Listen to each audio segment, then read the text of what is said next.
I married my childhood sweetheart as I'd always dreamed, and we treated each other with mutual respect, until he heard about the death of the school beauty at the reunion. Only then did I realize he'd been harboring an intense hatred for me all along. He said if I hadn't found his exam admission ticket, they wouldn't have missed their chance, and she wouldn't have died. Drunk with rage, he beat me into the ICU. When I opened my eyes again, I'd traveled back to the day before the exam.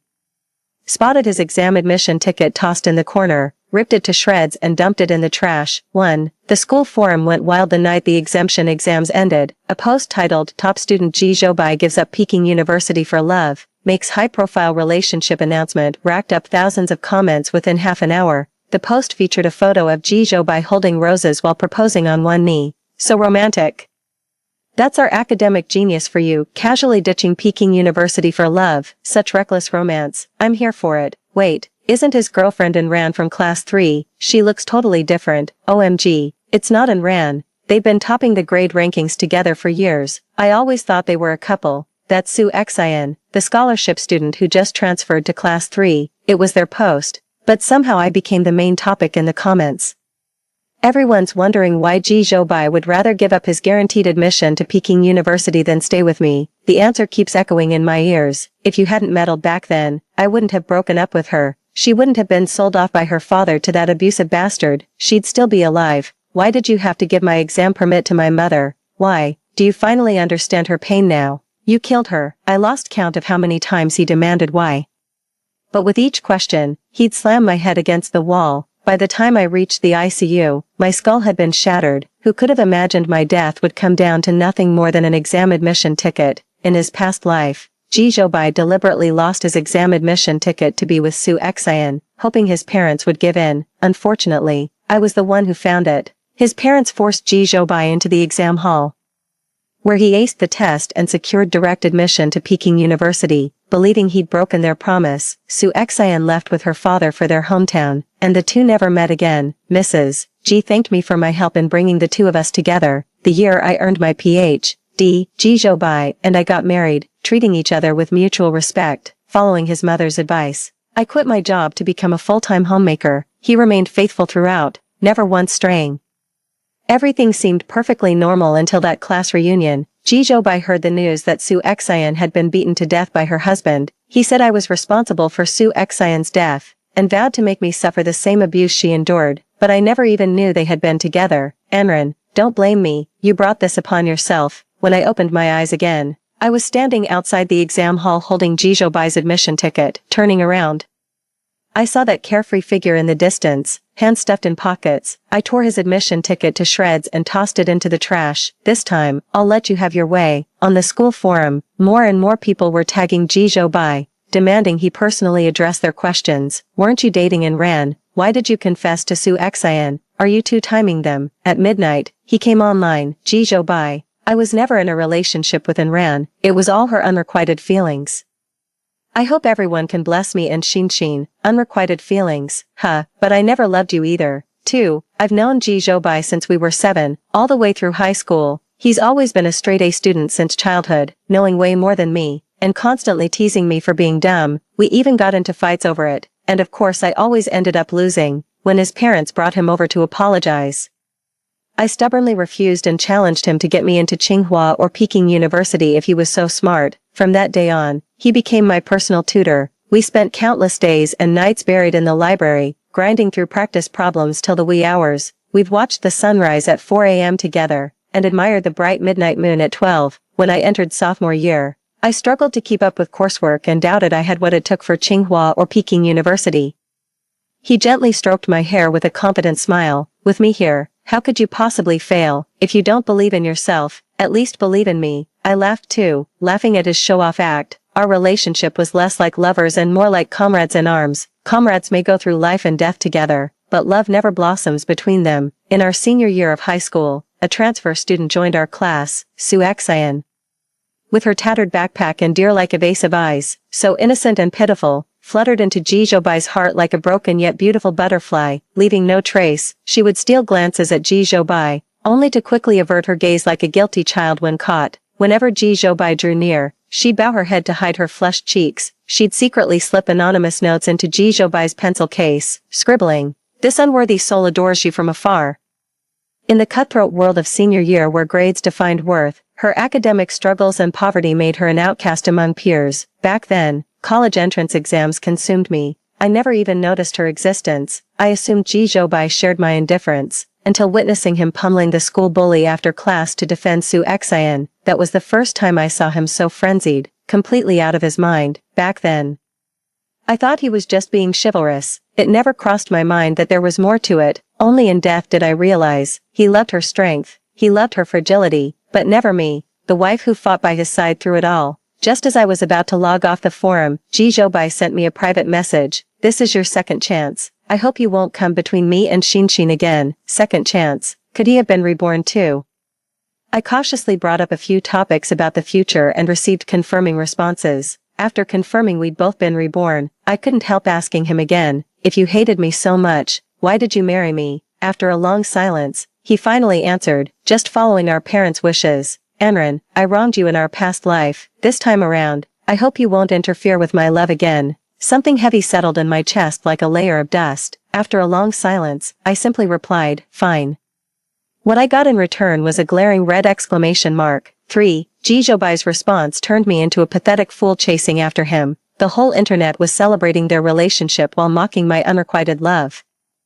That afternoon after school, Su Xian came to find me. She spoke timidly, her eyes slightly reddened. Enran, I'm so sorry. I had no idea about your relationship with Zhoubai. I never meant to come between you two. She desperately tried to convince me of her innocence. After a long pause, she bit her lower lip. If you have feelings for him too, I can step aside, a voice trembling with tears, sounding as pitiful as a child who'd just had their candy stolen. But by saying this, she's essentially putting me on a pedestal for everyone to scorn. If Ji Zhoubai were here, he'd wipe the tears from her eyes and say tenderly, silly girl, how can you say such things without feeling guilty? But I'm not Ji Zhoubai. I don't comfort others, nor do I need comforting myself. What I need is a direction. Even if the guide ahead has left, I'll press forward alone without hesitation. Su Xian's tears didn't touch my heart. They landed in the hearts of those boys watching the drama behind me.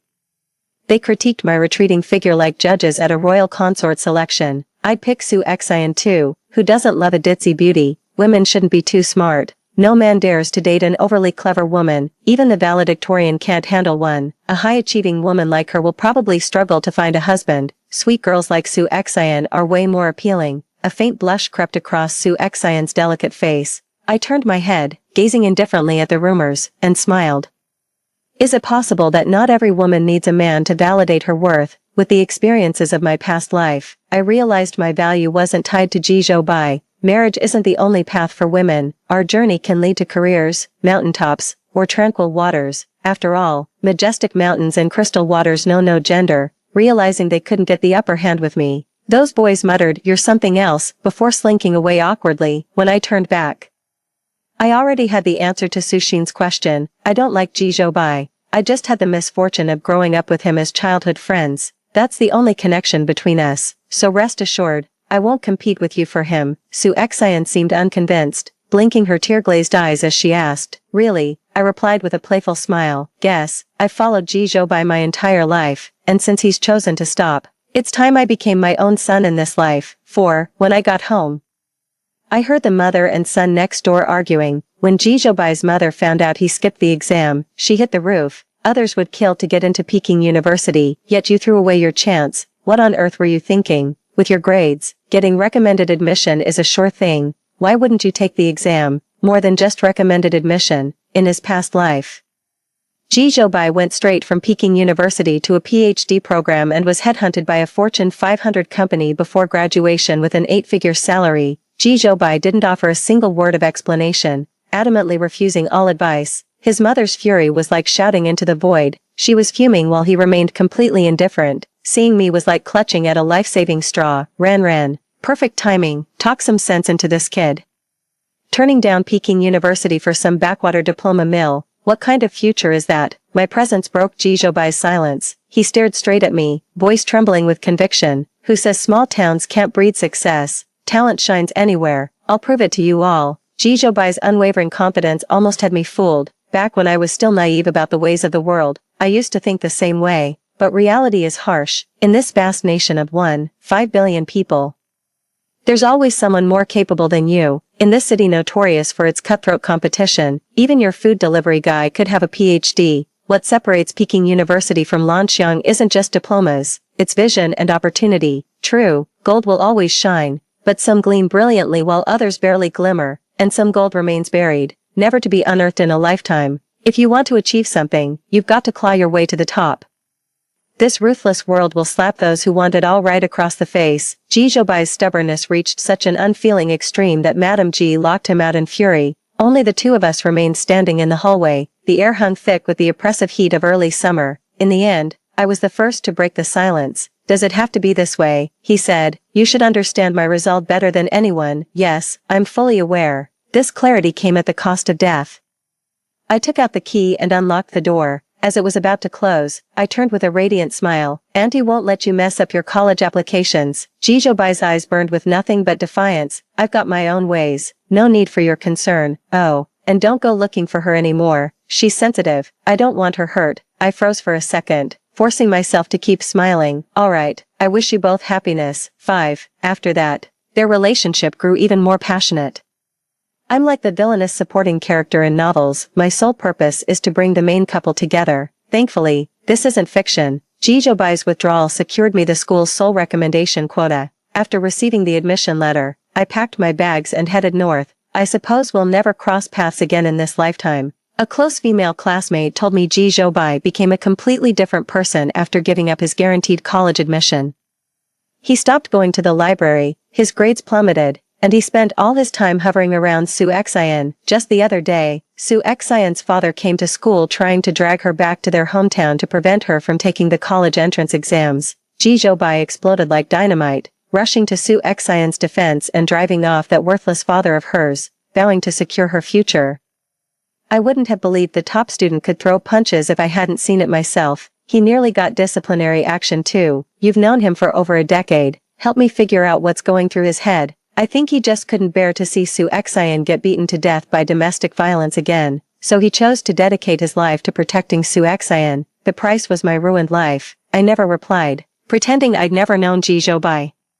I heard his name again after the college entrance exam results were released. His mother suddenly appeared at the school gate and slapped me across the face. 6. Why didn't you give me Zhoubai's exam admission ticket? Now he's run off with that Su Xian. Are you happy, Mrs.? Ji's fury made me realize that perhaps Zhoubai and I weren't the only ones who'd been reborn from her tirade. I learned Zhoubai had deliberately underperformed on the college entrance exams to attend a university in Su Xian's rural hometown.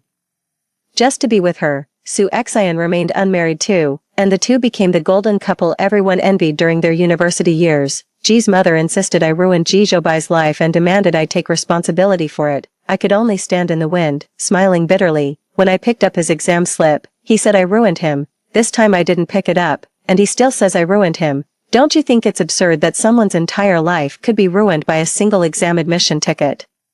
She froze for a moment, then grabbed my arm and shook it violently. Ran, why would you do this? Auntie always thought you were such a sensible girl. How could you become so wicked? Wicked, I just don't want to die again, that's all. Yet she still refuses to accept my perspective. If you're afraid Zhoubai might hurt you, just don't marry him this time. There's no need to go to such extremes. Auntie would never let him harm you again. How casually said. As if it were the most obvious thing in the world. True, no matter how close we are, she's not my birth mother. From start to finish, I'm the only one who truly cares about myself. I pried her hand off. Auntie, if you can't even convince him to take the college entrance exam seriously, how could you possibly stop him from taking his anger out on me? My words detonated her already fragile self-esteem. A stinging slap landed across my face, the sharp pain jolting me awake. Let's face it, you're just scared of dying. How can you be so selfish? The security guard at the school gate rushed over and pulled her away. She kept clawing at me wildly over the guard's restraining arms. Zhoubai was in the wrong that time, but you didn't have to retaliate like this. Couldn't you just keep your distance? Why did you have to destroy him? I pressed a hand to my burning cheek, forcing a broken smile. I didn't destroy him. He destroyed himself, after all. I wasn't there when he filled out his college applications, Mrs. G suddenly realized something, her expression turning grave as if facing a mortal threat. Was it you who talked him into changing his application? I knew it was you. If Zhoubai can't get into Peking University, you won't get away with this. I'll expose what you've done and let PKU faculty see your despicable character. I was just giving well-intentioned advice. How can you call that persuasion? 7. The torrent of curses gradually faded as security escorted the person away. Back in the dorm, I traced the outline of my swollen cheek on the mirror and wrote the date beside it. Later, my homeroom teacher told me Jijobai's mother had actually filed a complaint with the school about my actions, but her absurd complaint caused no ripple. I was told to just let it go. Of course I would. Jijobai, and his entire family for that matter, were already dead to me.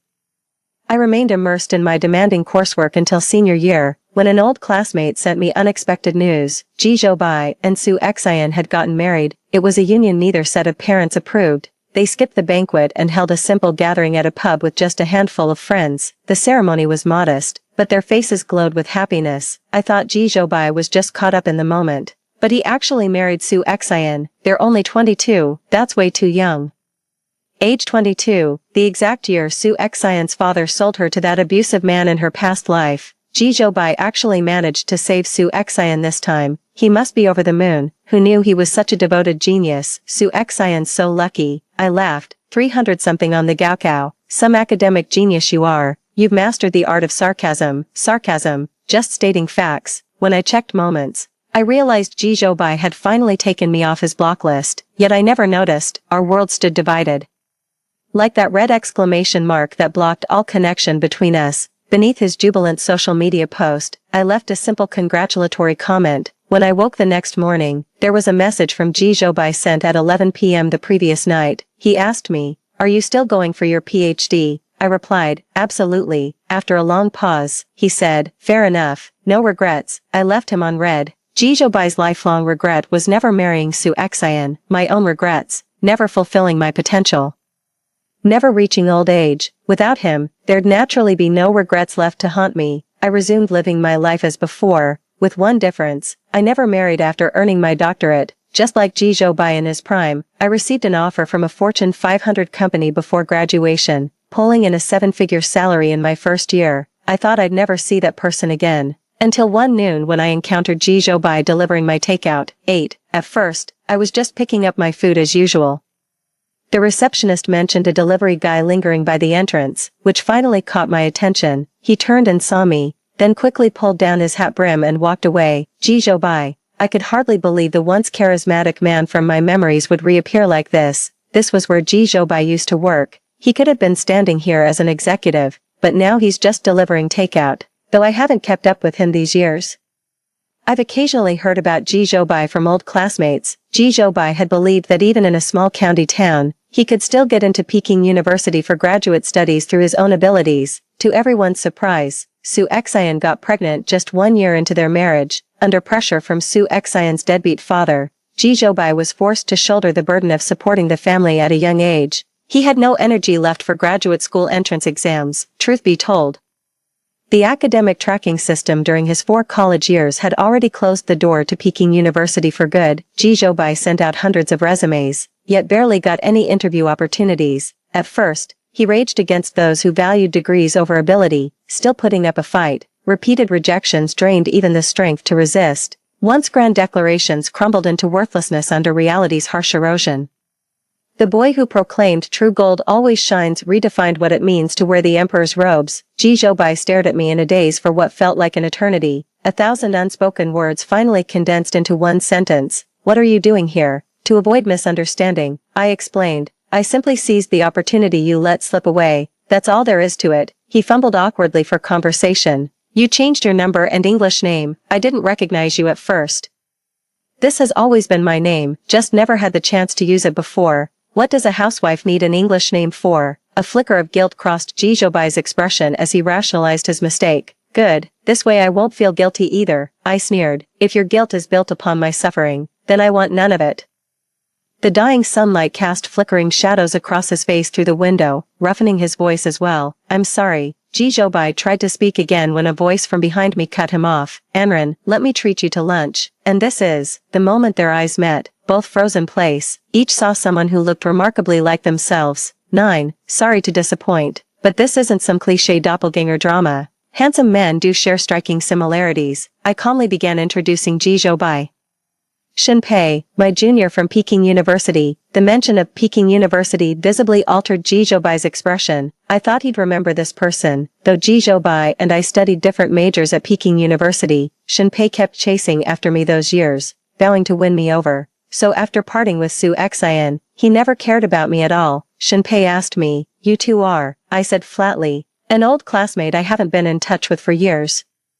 Ji Zhoubai's lips froze on the syllable Qing before he finally closed his mouth. "And Ran's old classmate must be quite accomplished too. Where do you work now?" Ji Zhoubai turned sideways, attempting to hide the 4 bold characters on his yellow uniform. Those 4 giant characters were impossible for him to hide, no matter how hard he tried. Delivering takeout isn't so bad. If I hadn't gotten into Peking University, I might have ended up doing that too.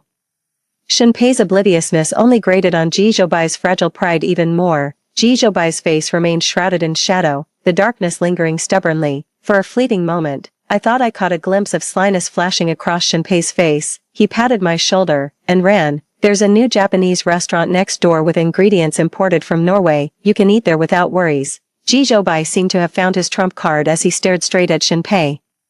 "She doesn't like Japanese food. She's sensitive to fishy smells." Unfazed, Shinpei turned to me. "Really? But I saw you devouring salmon and sweet shrimp at the last team-building event." The battles between men can be so childish at times. Both Ji Zhoubai and Shinpei were staring at me, waiting for me to declare a winner. The reason Ji Zhoubai assumed I didn't like it was because he never took me out to eat after graduation, after marriage.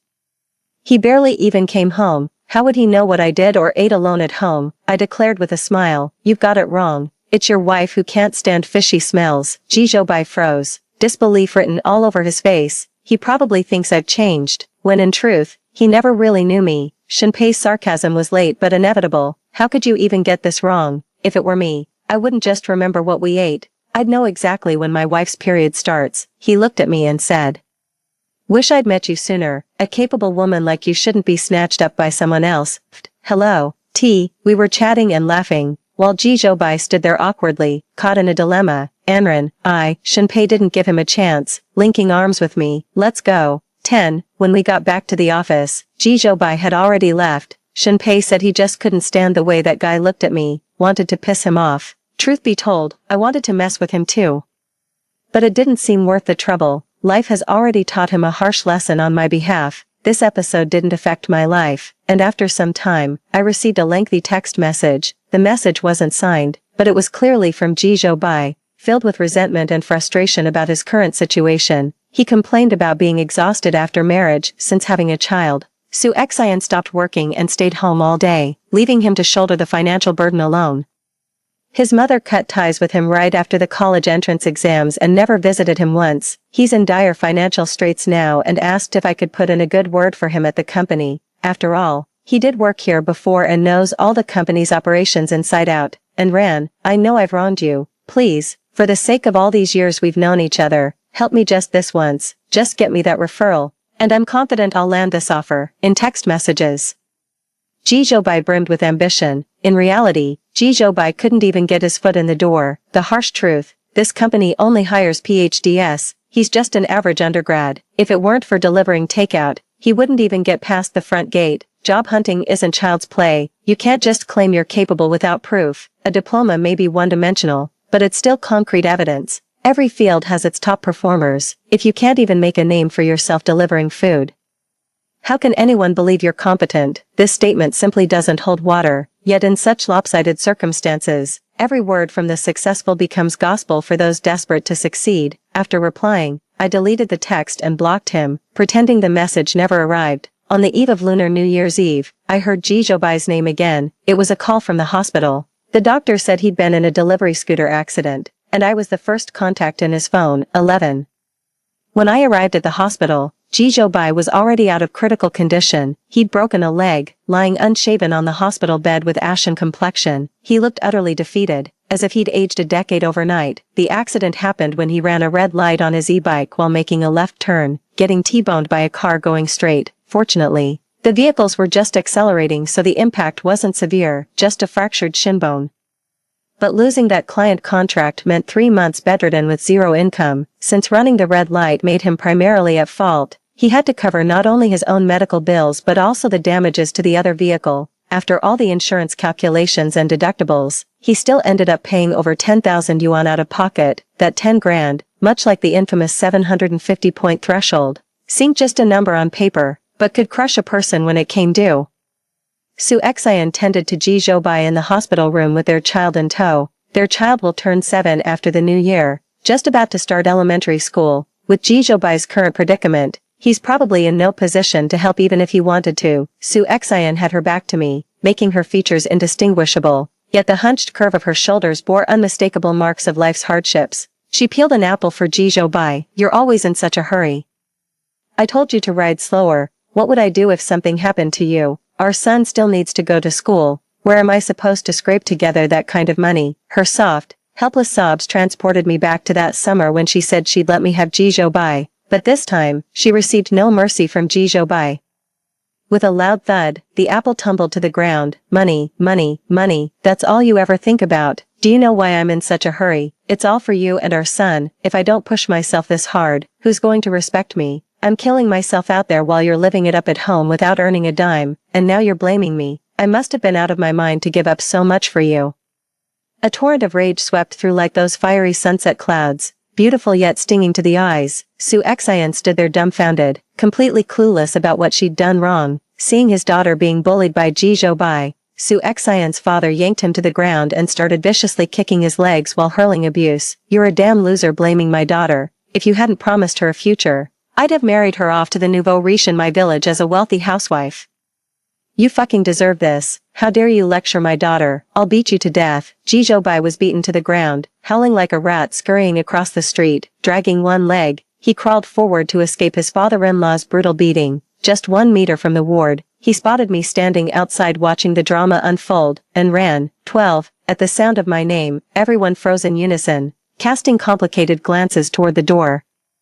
It had been ages since I'd heard Ji Zhoubai call my name with such desperation, as if I were his salvation. The next moment, he looked visibly uncomfortable, yet reality forced him to swallow his pride, and ran. I'm begging you, save me. I reckon he was about to ask me for a loan, or maybe just straight up money. Before he could speak again, I made up an excuse. Sorry, I'm here for a medical checkup. It's almost my turn. I'll come right back after the examination.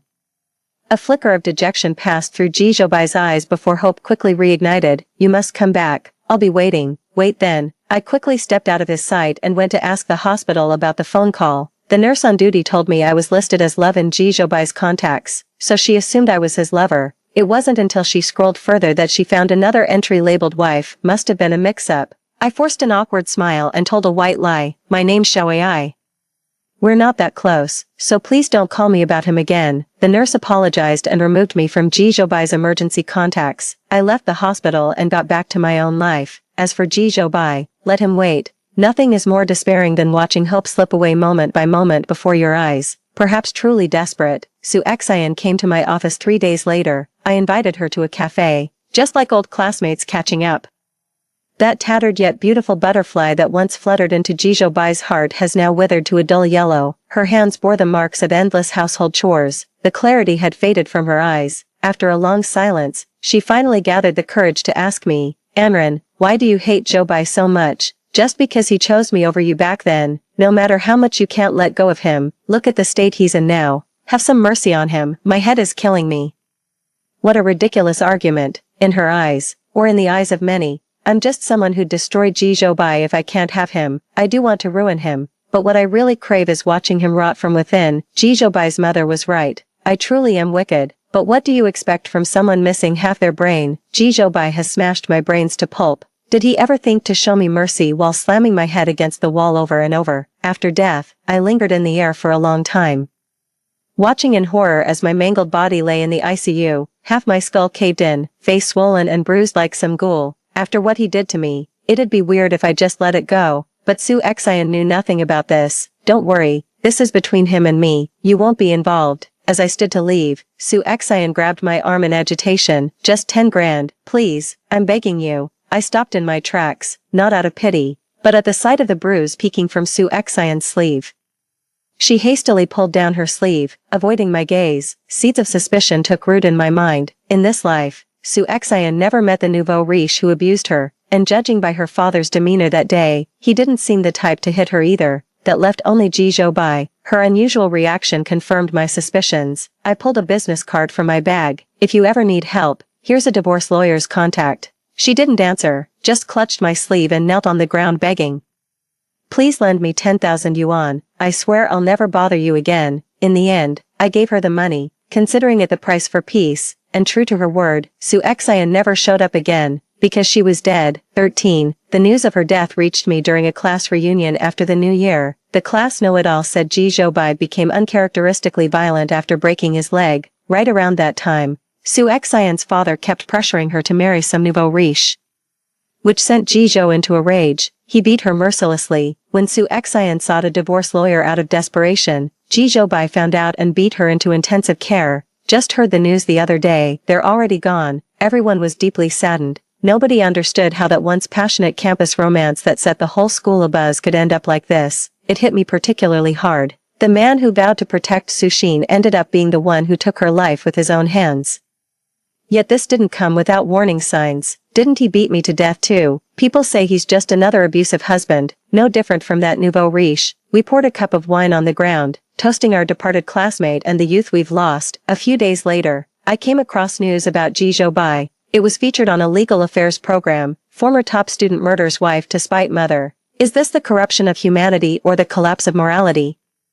Ji Zhoubai didn't even spare his own mother. No wonder his mother pinned her hopes on me rather than confronting him directly, because she feared for her life too. Yet in the end, her own son slit her throat with his bare hands. During a prison interview, he became emotional, blaming his mother for ruining his life. Had his mother supported his relationship, he wouldn't have suffered so terribly or resorted to extreme measures. He poured out his misery dramatically before the cameras. The program ultimately concluded that the domineering single mother's psychological abuse led to her tragic comeuppance. I turned off the TV, took a mirror from the safe, and wiped off the patterns on it. I picked a weekend to visit that prison. 14. Ji Zhoubai wore prison garb with a buzz cut, his former handsome appearance completely gone. His eyes held no desire, no light, just a stillness like stagnant water. We picked up the phone, separated by a pane of glass. He said, "You came. Never thought I'd end up like this, did you? What's so surprising? Wasn't it the same last time?" He chuckled bitterly. "Yeah, no different at all. Should have just followed you to Peking University. At least I'd have had my glory days." I looked at him calmly. "You won't. You're always trying to prove to me that there's a better path. Otherwise, you wouldn't have cut off all retreats just because of my words." Memories flashed between us like a zoetrope. Ji Zhoubai froze momentarily, then suddenly lashed out like a roused beast, pounding violently against the glass. "You did this on purpose. You actually planned this. You deliberately acted like you couldn't forget me, just to push me into rushing into a relationship with Su Xian, right into the trap you'd set all along." I shrugged, playing innocent. "What happens to you is none of my business, Ji Zhoubai, from start to finish. You've only ever been a selfish person. From the very beginning, you never considered sacrificing your future for her. You could have deliberately failed the exemption exam, but you didn't. That admission ticket was just an excuse to take your anger out on me. Who would have thought my death would come down to a single exam permit, /M me, // and ran, /." He slammed the table and rose to his feet. Consumed by rage, with a knowing smile, I reminded him, 6 months left, make them count, last time. He died of a sudden stroke exactly 6 months after being imprisoned. I hung up and walked away. His furious screams behind me went completely unheard. 6 months later, I returned to that prison only to learn Ji Zhoubai had long been dead. An insider told me after my visit. Ji became convinced he was ill, petitioning for medical exams that always came back clean, yet he refused to believe it. Obsessively counting down days in a notebook, wandering like a ghost, utterly unhinged. He kept fearing sudden death, until death took him at last. Everyone says he scared himself to death. Before dying, he wrote 5 words in his notebook. "Anran, I'm sorry." I looked up at the empty air and whispered, "I won't accept your apology." Later I had a dream where the deceased Ji Zhoubai told an old man he longed to be reborn again. The old man was knitting a sweater, his voice low and raspy. People always think a second chance would fix their regrets, only to create more regrets in the end. Life gives no do-overs. It's a one-way road. Own your gains and losses. Blame no one. Since we're given a second chance, don't dwell on regrets. Make it count. With that, she flashed me a smile. I woke to the 5 a.m. sunrise, watching it climb steadily into the sky. I'll strive to live vibrantly, worthy of this extraordinary life. Story 2. I've been Huixin's canary for 3 years. On the day I found out about my unexpected pregnancy. I overheard his twin brother say, "Bro, I've been pretending to be you and playing with your canary for so long, won't she get angry and run away if she finds out?" Huishin said carelessly, "What's there to fear? She wouldn't dare leave. Besides, it's not the first time we've switched, but don't let anyone get pregnant with me. I find it disgusting." The barrage comments appeared before my eyes. Hilarious. The supporting female character is pregnant and still happily oblivious.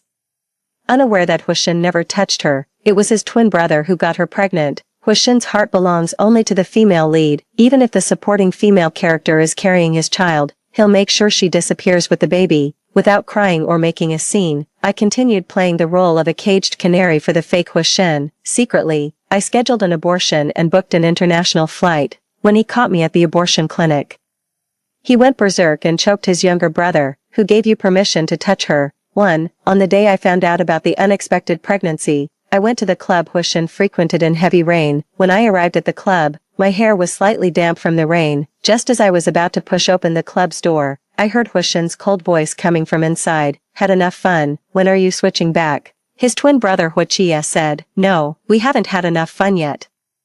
Huishin frowned and said, "You didn't touch her, did you? You know our rules." Huichia froze almost imperceptibly for a moment before slowly curling his lips into a smile. "What are you afraid of?" "I didn't." He picked up his wine glass. "But even if I had, you probably wouldn't mind, right?" Huishin paused, his expression slightly unnatural. "Of course, it's just that I find it dirty." The private room erupted in teasing. Second young master Hua.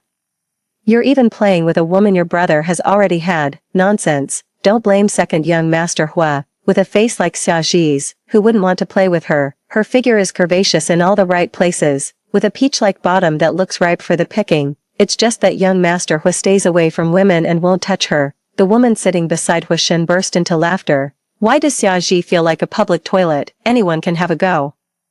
The surrounding crowd immediately erupted in raucous laughter. I recognized this woman, Xiao Xinyue, the little princess of the capital's elite circle, was Huishin's childhood sweetheart, cherished in his hands since they were young. A few people asked, "Who came up with this idea?" Playing so boldly, Xiao Xinyue raised her eyebrows. "They're so dumb." "Of course it was me." Xiaoji could never have dreamed that Huishin also had a twin brother. "Hurry up and thank me. If it weren't for me, you wouldn't have gotten to play something this thrilling." Huishin smiled dotingly. Yes, you're the smartest one." Someone asked, "I heard that in 7 days, young Master Hua is going to hold a wedding with Xiaoji. Is it true?" Huishin chuckled. "Of course it's fake. The little girl wants a title. Just playing along with her for fun." Xiao Xinyue suddenly sat up straight, a mischievous glint flashing in her eyes. "When you get married 7 days later, tell her that for this entire year, you've been taking turns playing with her. I want to see her reaction live, pushing her into the abyss when she's closest to happiness. Isn't that fun?"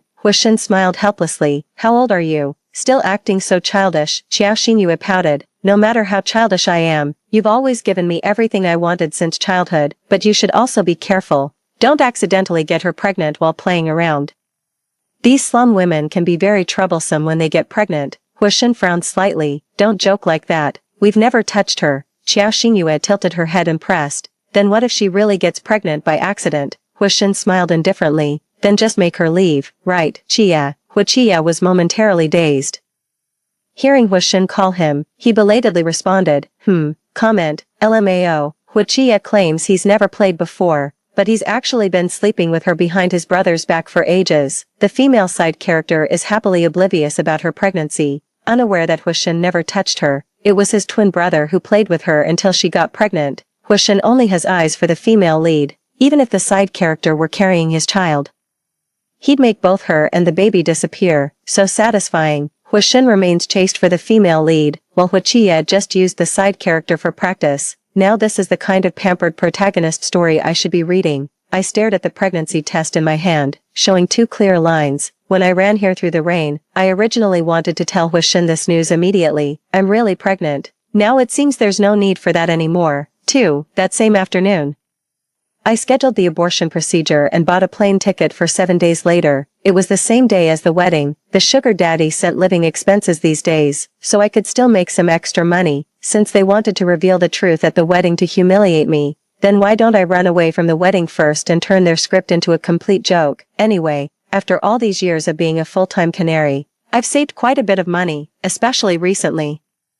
The progress of saving money has doubled. I always wondered why Huishin kept forgetting he'd already transferred money to me, sending it over and over again. The mystery is solved. It turns out Huishin transferred money to my account once, and then his brother Huichia did it again. I gently stroked my little nest egg. I first crossed paths with Huishin during university. Xiao Xingyue was my college roommate. She really enjoys playing prank games that ruin people's futures. In high school, she had her wealthy friend pursue an ordinary girl. Roses, luxury goods, and handbags were showered relentlessly every day. The girl had never experienced such an onslaught and fell for it within days. On the eve of the college entrance exam, Xiao Xingyue asked her friend to break up with that girl. Devastated by the breakup, the girl who originally had good grades performed poorly in the exam. Right after the exam ended, she jumped off a building and became vegetative. Meanwhile, Xiao Xingyue happily went to college and became my roommate. She took a liking to me, someone working 3 jobs. The reason I work 3 jobs a day is because I'm a broken campus belle with a gambling father, a prematurely deceased mother, and a sick grandmother. This time, I became her new game. Huishin is the male lead she carefully selected for me, a math genius from Tsinghua University.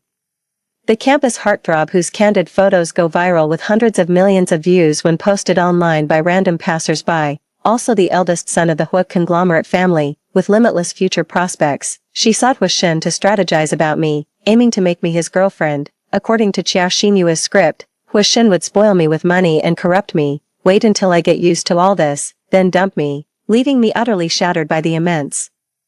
Huishin is indeed very good to me. He constantly showers me with gifts, pities my background, forbids me from working part-time, and surprises me with new every day. But I'm a hoarder. I'll hoard as much as Huishin gives me. I won't wear the jewelry he gives me. I'll sell it online at a high price. I'm terrified of poverty. I feel undeserving. The more money you hoard, the safer you feel. Moreover, I'm not stupid. I can sense that Huishin seems to be putting on an act with me. Every time we held hands, I didn't miss the fleeting mockery in his eyes, though I don't know why he doesn't like me yet still confessed to me, but he truly is a fool with too much money. I should stock up more. After all, opportunity knocks but once. We dated, hugged, and kissed like any ordinary couple. In winter, I would personally knit him a scarf as a gift. The day Grandma fell seriously ill, I proactively asked Huishin for an expensive birthday gift for the first time.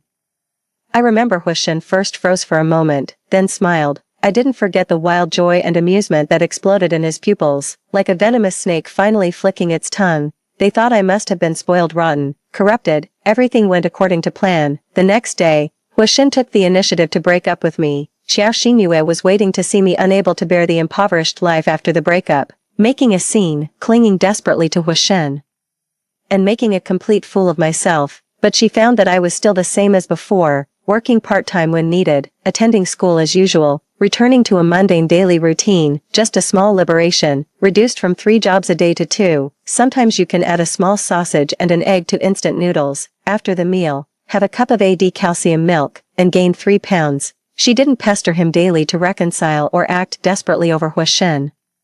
She even deleted all of Huishin's contact information cleanly after the breakup. Nothing met her expectations, so she threw a tantrum, finding the game utterly boring. From then on, she kept targeting me in the dorm, putting nails in my shoes, or pouring cold water on my quilt in winter. Later, my father gambled and owed the Hua family a lot of money. To repay the debt, he used me as collateral. By a twist of fate, I became Huishin's canary. Actually, I had recently planned to settle down and live a good life with him. Huishin has always been aloof and never touched me, but since the beginning of the year, he suddenly started being willing to kiss me. That night, he came back drunk. I helped him onto the sofa and made him sobering tea. Suddenly he wrapped his arm around my waist, pulled me into his embrace, and gently kissed my lips. I rarely kiss, and almost ran out of breath. He chuckled softly. So this is the taste, sweet, next time we kiss. Remember to breathe. That night, he gave me my first taste of forbidden fruit. Later on, he enjoyed experimenting with various thrilling games with me. He doesn't like taking precautions. He enjoys tormenting me when both the butler and maid are present. I could only bite my lip and endure desperately. The more it's like this, the more interesting it becomes. He has a quirk when cooking at night. He likes to make me repeat his name over and over. What's my name? Huishin, you're Huishin.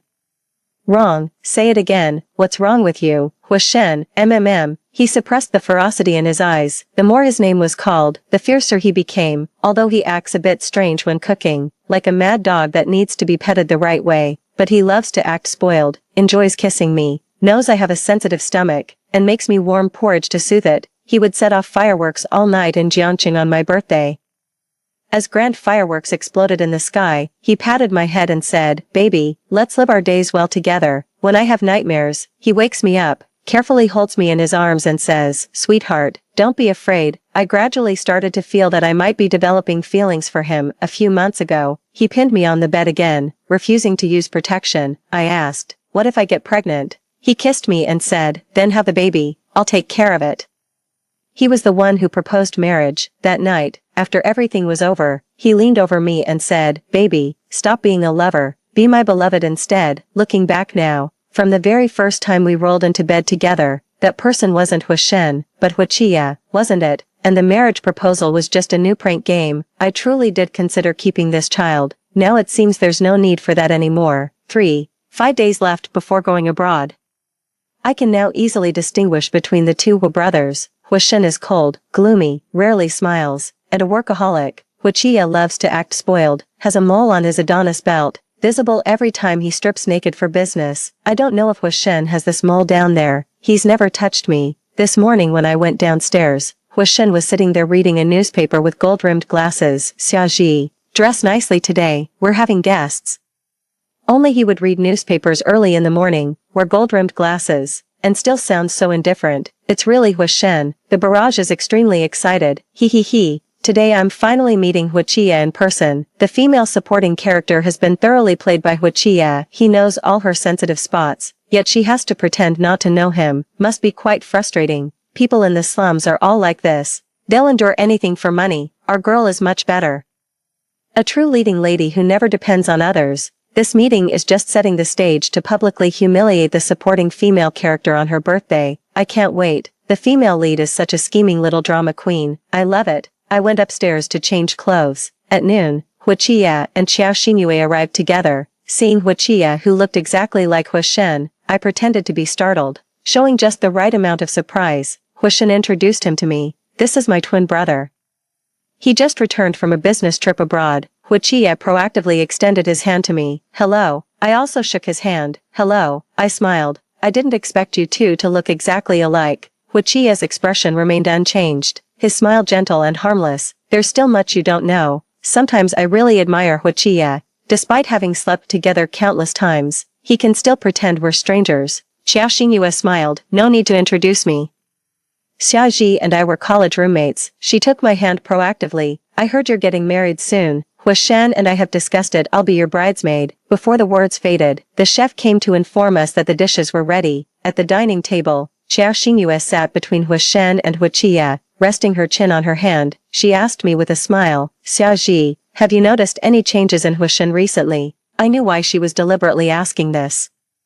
She just wanted to see me make a fool of myself, so I decided to play along with her game. I put down my chopsticks and nodded. "Yes, he's indeed changed a lot this year." At that moment, it felt like the world had hit the pause button. They were all momentarily stunned, especially the two brothers, whose expressions turned particularly stiff. I suddenly laughed, my cheeks lightly flushing. He's become even better to me, and I find myself liking him more and more.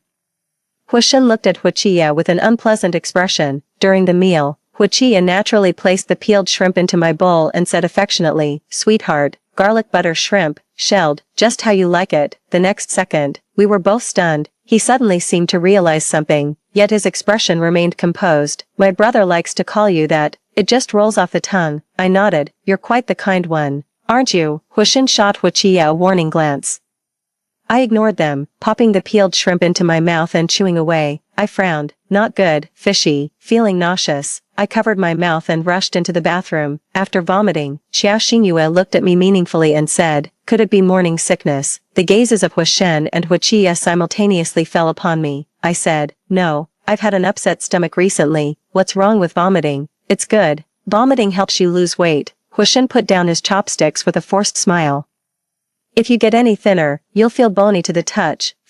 After dinner that day, Huashen and Huachia escorted Xiao Xingyue home together. They returned very late. As soon as he got home, he went straight to take a shower. I'm not quite sure if the person showering now is Huashen or Huachia. I saw his phone placed on the bedside table, so I simply picked it up. The barrage is cursing at me. What does this supporting female character think she's doing, daring to check the sponsor's phone?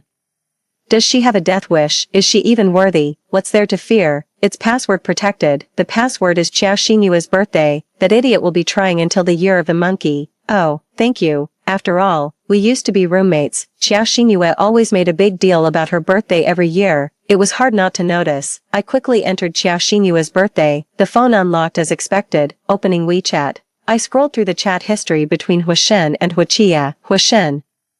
Switch back to me in a couple of days. Huachia. No, I haven't had enough fun yet. Huashen, she said you've been very good to her this past year. You haven't developed feelings for her, have you? Huachia replied after a long pause. No, why would I? Didn't you say it yourself? The better you treat her, the harder she falls when the dream shatters. I've spent most of this year with her, with just a few days left. I don't want her to suspect anything. Huashen, understood. You really didn't touch her. Huachia, no, why, do you care? Huashen, no, I just don't want my toy to get dirty. I'm warning you. Play around if you want, but don't cross the line. That's the rule. It seems Huachia is coming home today. 10 minutes later, Huachia came in after showering. I was playing Happy Match on my phone, pretending not to see. Huachia gently picked up my wrist, implying something. Why do you always get such long nails? My back is covered in your scratches, I said. Then call the police. Huachia froze for a moment, then suddenly chuckled softly. Baby, how can you be so adorable? He gently cupped my face and leaned down to kiss my lips. His hands grew restless, sneaking under my clothes. I hurriedly pushed him away. My stomach hurts today. Hearing this, Huachia frowned. Stomachache. Is your acting up again? I shook my head. No. His hand reached to my stomach. Let me massage it for you. I pushed his hand away. No need. Huachia's hand froze in midair. After a long pause, he snorted coldly. Fine, suffer then. I won't care about you anymore. We haven't spoken in a long time. At night, my stomach kept aching. I tossed and turned, unable to sleep, curling myself into a ball. I don't know what time it was when Huachia let out a soft sigh. He pulled me close, gently patting my back, his voice drowsy and slightly hoarse. Good girl, it's okay now. It's okay now. When I was very little, my mother used to pat my back like this too. That memory already feels as distant as a dream. Kuwokai did these things to me. I find it extremely ironic. 5. In the morning, when I woke up groggily, Huachia was already awake. He stood by the bed, flipping through my phone with an unpleasant expression. Seeing me awake, he gave me a forced smile that didn't reach his eyes, like a sinister male ghost. Baby, be honest with me. Are you hiding something from me? I let out a soft yawn. What could I possibly hide from you? His face darkened as he curled his lips into a smile. Not talking. Fine, then tell me. He held my phone right in front of my eyes, almost touching the tip of my nose. Why would an abortion clinic send you preoperative instructions for the procedure? His voice grew colder. Baby, how come I didn't know you were pregnant? At that moment, my whole body froze, and my temples throbbed, but I quickly regained my composure. Oh, what a fuss. Probably clicked some ad by mistake while browsing sketchy websites earlier. If I were really pregnant, I'd definitely tell you and have you wrapped around my finger. Huachia raised an eyebrow. You browse those shady websites too. I nodded. It's always good to learn more. He lifted my chin. The positions I teach you daily aren't enough. Keep learning and you might drive me crazy right here. He held me in his arms and asked, tell me everything. What have you learned? I replied, I don't know. I didn't remember any of it. He suddenly burst out laughing. So silly. It seems I'll have to teach you myself. He looked at me. Xiaoji, there are 4 more days until we get married.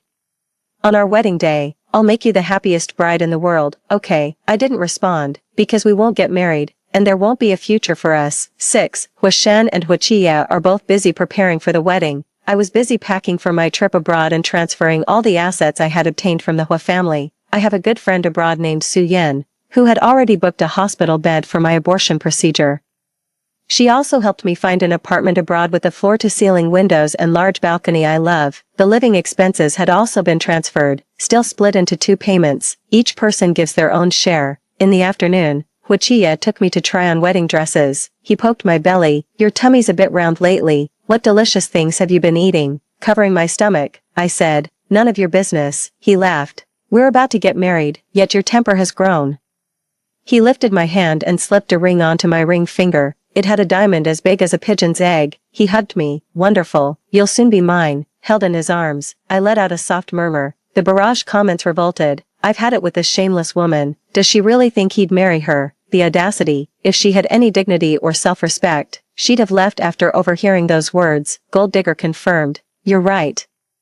In the novel, the female supporting character is indeed a gold digger. Both of them are rich and good-looking. Of course they wouldn't want to run away. If you know what's good for you, take the money and run. Otherwise, our darling will make sure she's ruined at the wedding. I'm in no mood to argue with these barrage comments. I was just silently calculating in my mind how much this ring could be sold for. 7. 2 more days until going abroad. For the first time, I splurged at a bar and ordered some male escorts to dance the bump and grind for me. I also want to experience the feeling of casually picking men to play with. I coughed and choked while drinking a glass of alcohol. At that very moment, we suddenly heard a discordant sound. Xiao Xingyue was sitting at the bar not far away. She was completely drunk, slurring her words as she said, "After we humiliate her at the wedding, just kick her out quickly.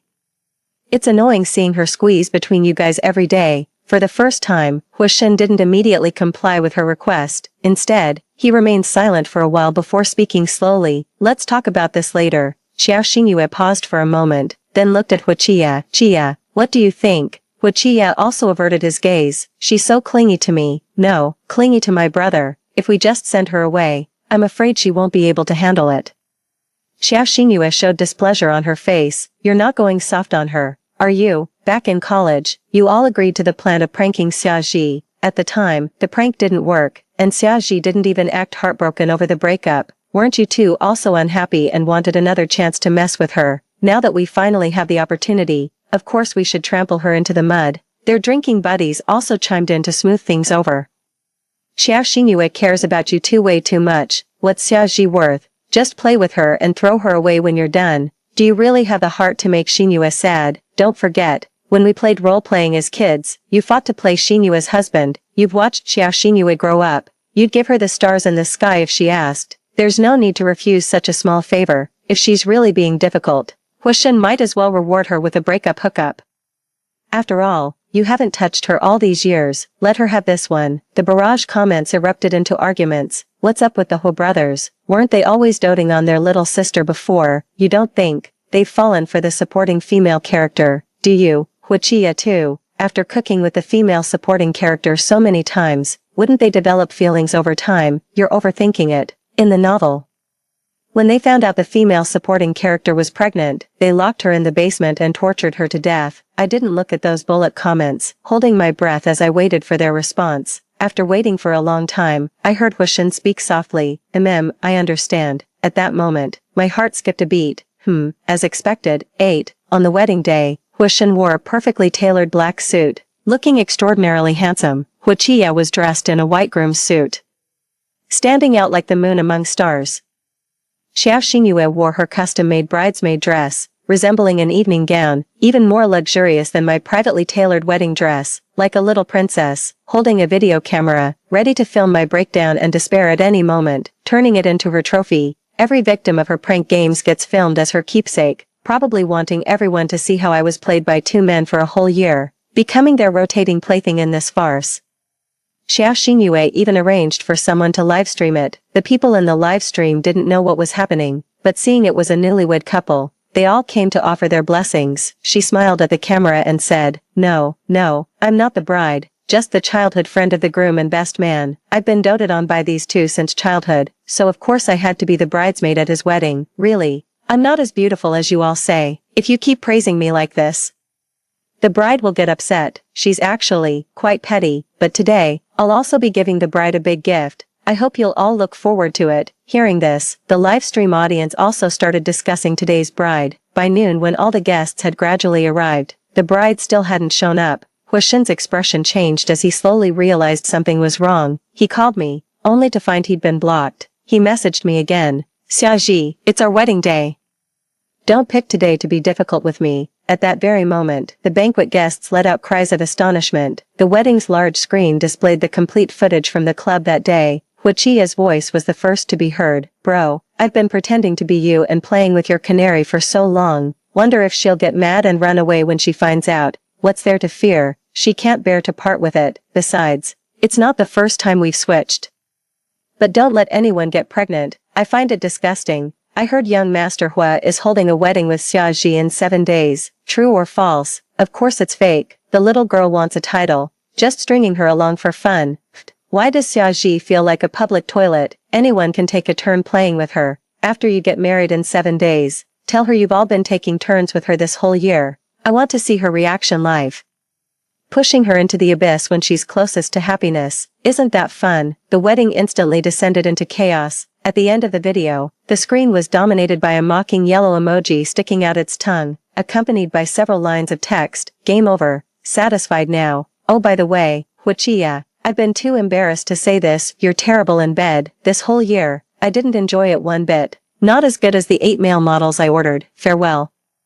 I really don't have time for your nonsense anymore. This farce caused the live stream viewership to skyrocket, instantly becoming noisy and chaotic. This is hilarious. These cliques tried to mess with others but ended up getting counter-trolled themselves. This is so disgusting. The woman slaps once, while the man delivers 10 slaps in return. If the man disagrees, others wanting to do this rotten thing is useless anyway. So where's the bride? Did she run away from the wedding? Isn't it obvious? The wedding's been going on for ages and the bride still hasn't shown up. This is hilarious. These scumbags planned to humiliate the bride on her wedding day, but now they get to taste the shame of public embarrassment themselves. How does it feel? Xiao Xinyua's face turned deathly pale as she covered her face and screamed hoarsely, "Turn it off. Shut down the livestream now." Meanwhile, I had already disembarked from the plane, spreading my arms wide to greet my friend waiting at the airport. I shouted joyfully, "Su Yan, I'm free." 9. After arriving in France, I lived together with Su Yan. Su Yan finished watching the live broadcast of Xiao Xinyua's wedding and laughed so hard she slapped her thigh. They were acting to deceive you. Who would have thought you were also putting on an act all along? When did your little brain become so sharp? Did you hear? The Hua family is in complete chaos. Rumor has it that after you left, the 2 Hua brothers went crazy searching for you.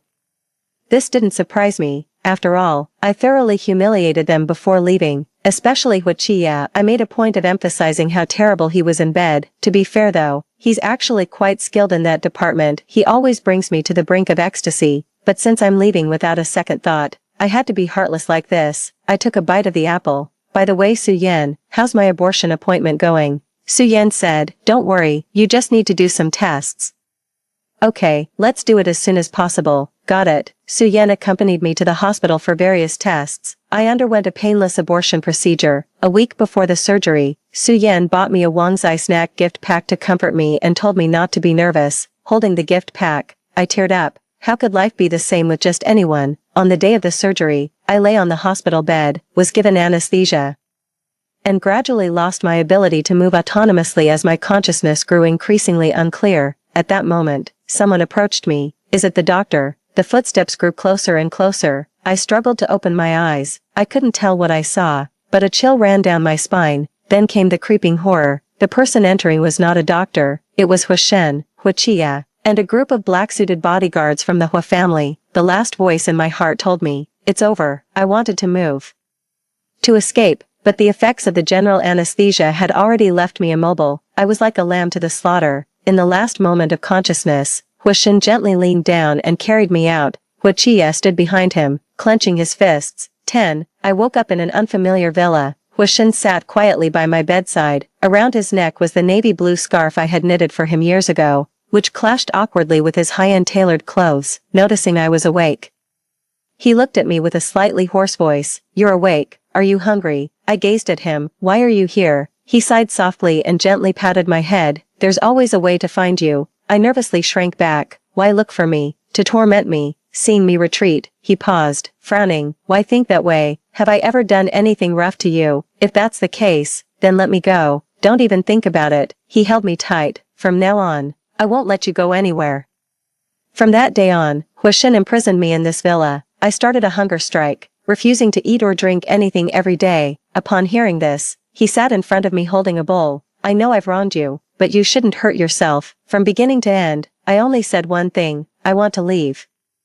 "Leave? Go where?" "Somewhere without you." "Why?" he asked. "I can give you everything you want. I can hold you in the palm of my hand, ensuring you live a life of luxury forever. Or is it that you've fallen for Huichia?" I looked at him coldly. "What's the difference? Both of you are scum. Please don't force me to choose between chocolate that tastes like shit or shit that tastes like chocolate, okay? He seemed hurt by my words, remaining silent for a long time when he finally spoke.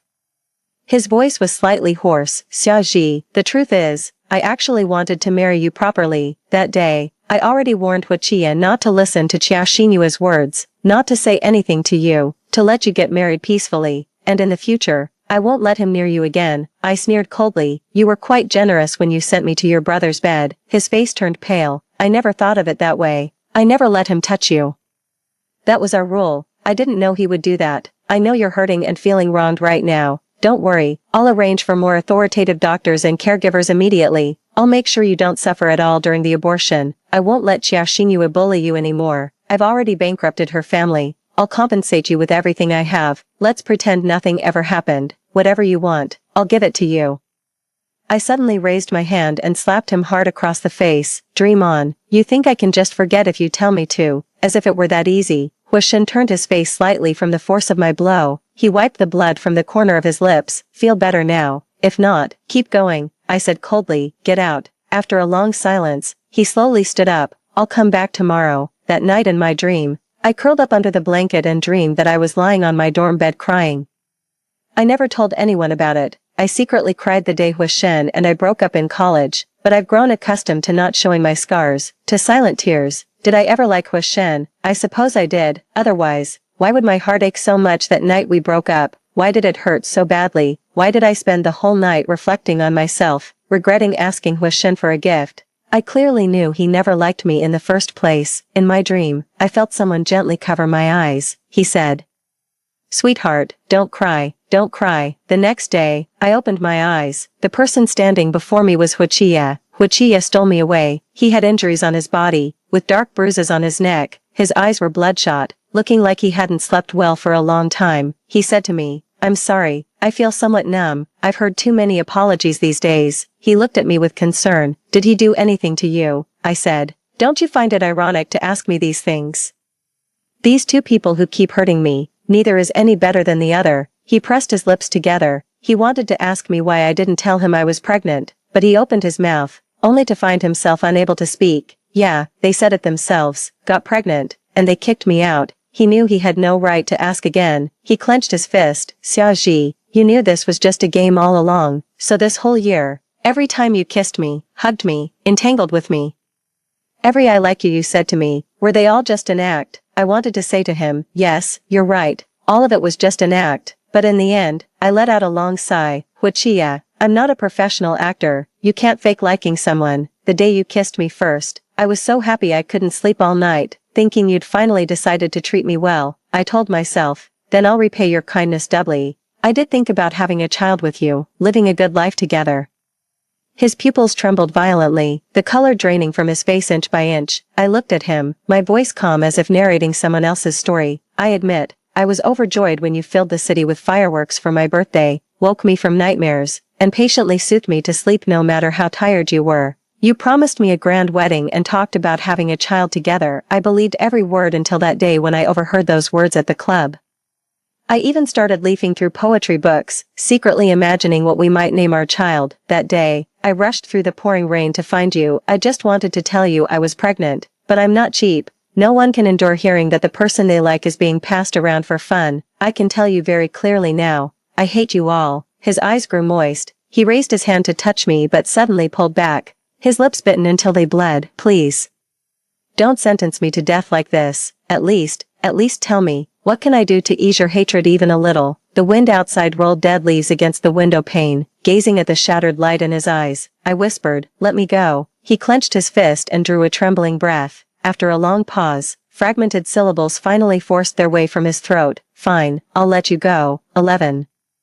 Su Yan found out something happened to me at the hospital and was so frightened she wanted to fly back to China immediately to find me. When she rushed to the airport, she found me sitting there in a daze. She threw herself at me, checked me over from head to toe, then hugged me and cried, "They didn't do anything to you, did they?" I patted her head. "Don't worry, there isn't," she cried while saying, "I thought these two lunatics wouldn't let you go without stripping a layer of skin off you. They just let you go like that." Yeah, I thought about it, maybe trying to accumulate some virtue. After that, I never ran into the two Hu brothers again. Su Yan and I lived together, laughing and joking every day, blissfully unaware of the world around us. Occasionally, news from back home would reach us. After Qiao Xinyua's family went bankrupt, she still tried to seek out the wealthy heirs who had once fancied her, hoping they'd help her regain her luxurious lifestyle. But the shady things she once did were exposed, and all the trophies from her prank games were made public. Some internet sleuth doxed her, and the mother of that high school girl who jumped off a building found her, said nothing, and threw sulfuric acid in her face. The Hua family hasn't been doing well these years either, with the two brothers constantly fighting internally, leaving the company in chaos. I heard Hua Shen still hasn't given up on searching for me. But I heard someone tampered with Hua Shen's car. Hua Shen had a car accident and became paralyzed from the waist down. The bullet comments were also in disbelief. How did this group pampering novel deviate so much? Where did this take me? Is this still China? The female lead has become like this. This is completely different from the spoiled, domineering female lead I imagined. Actually, I've thought this for a while. This female lead truly has no moral compass, no bottom line, playing prank games with others' lives. She totally deserves this outcome. Don't you think the supporting female character is quite adorable too? She doesn't use a child to climb up, cuts ties decisively, leaves without hesitation, not a hint of softness. Another 3 years passed. I met Hua Chia. At that time, I was taking a walk with the little one who had just turned 3.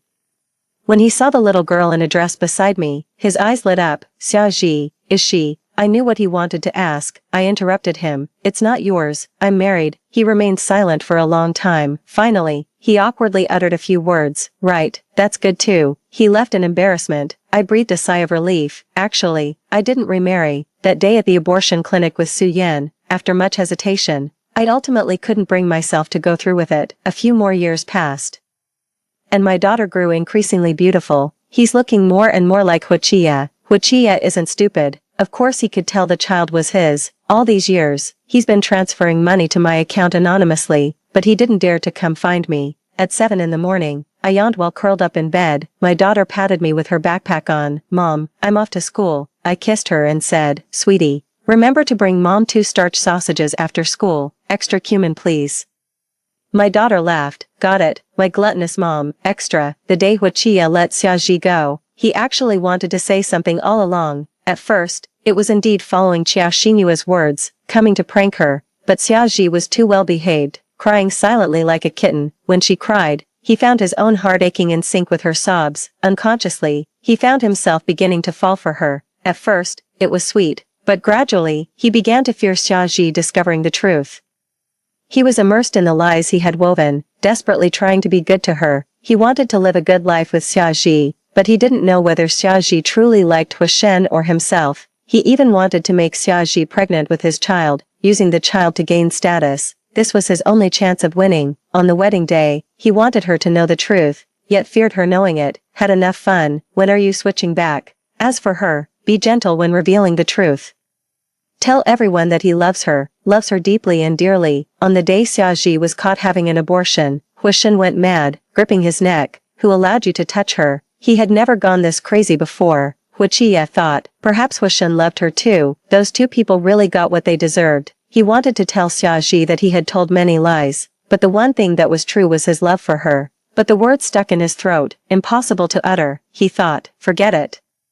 This love that can't see the light, better not tell her. Don't disgust her anymore. Her future life should take the broad road. Go to where there is light. He shouldn't be on that road. Story 2. Lu Zhili threatened me with my parents' jobs to force me to donate a kidney to his white moonlight. The man smiled gently. Wife, do you want to see your parents sleeping on the streets? I finally compromised. After coming out of the operating room, I asked him for a divorce. On the day Lu Zhili officially announced his relationship with his white moonlight, I died in a plane accident. So, I was reborn back to when I was 17 years old. I no longer pestered Lu Zhili. I stayed away from him and his white moonlight. Then I found Song Pei, who would become a business tycoon in the future but was just a poor student at that time. I clung to him in advance and kept building up my favorability in front of him, all just to ask him to take me to make money together in the future. Song Pei was afraid of being bullied and always clung to me pitifully and helplessly, but later, I caught him with blood all over his hands. He almost beat the senior who confessed to me to death. It took me 3 minutes to realize that I had been reborn 6 years ago. This year, I was a sophomore in high school, 17 years old. Hey, Jinan, "What are you standing there for? It's your turn to speak." The president of the student union shouted my name loudly from the stage. I realized that I had returned to the day of the art festival's host election. The male host was decided to be Lu Zhili. I was competing with his white moonlight, Shening, for the position of female host. When I was making my last speech to canvass for votes, Shening was suddenly hit by a falling light bulb from the ceiling. Several bloodstains were cut on her neck by the fragments of the lamp tube. Lu Zhili ran onto the stage, picked up Shening, and left. Because she withdrew from the election halfway, I was directly appointed as the female host, but on the day of the art festival, Lu Zhili cut my dress backstage. I tightly grasped the hem of the skirt and said in a hoarse voice, "The incident where Shening was hit by the lamp was not done by me." He played with the folding knife in his hand with a half-smile. "Who knows? After all, it's well known that you can't stand her. Even if it wasn't you, consider this as a warning to you this time. Listen up, don't mess with Shening in the future." I had to hastily put on an ill-fitting dress and go on stage to host, but I was still affected by Lu Zhili, and my state was not good throughout the whole process. As a result, I was reprimanded by the student union for 2 hours after it was over. 2. I woke up from my memories. I looked up at the lamp above Shenying's head not far away. It was already swaying precariously. Without thinking too much, I ran over and pushed Shening away.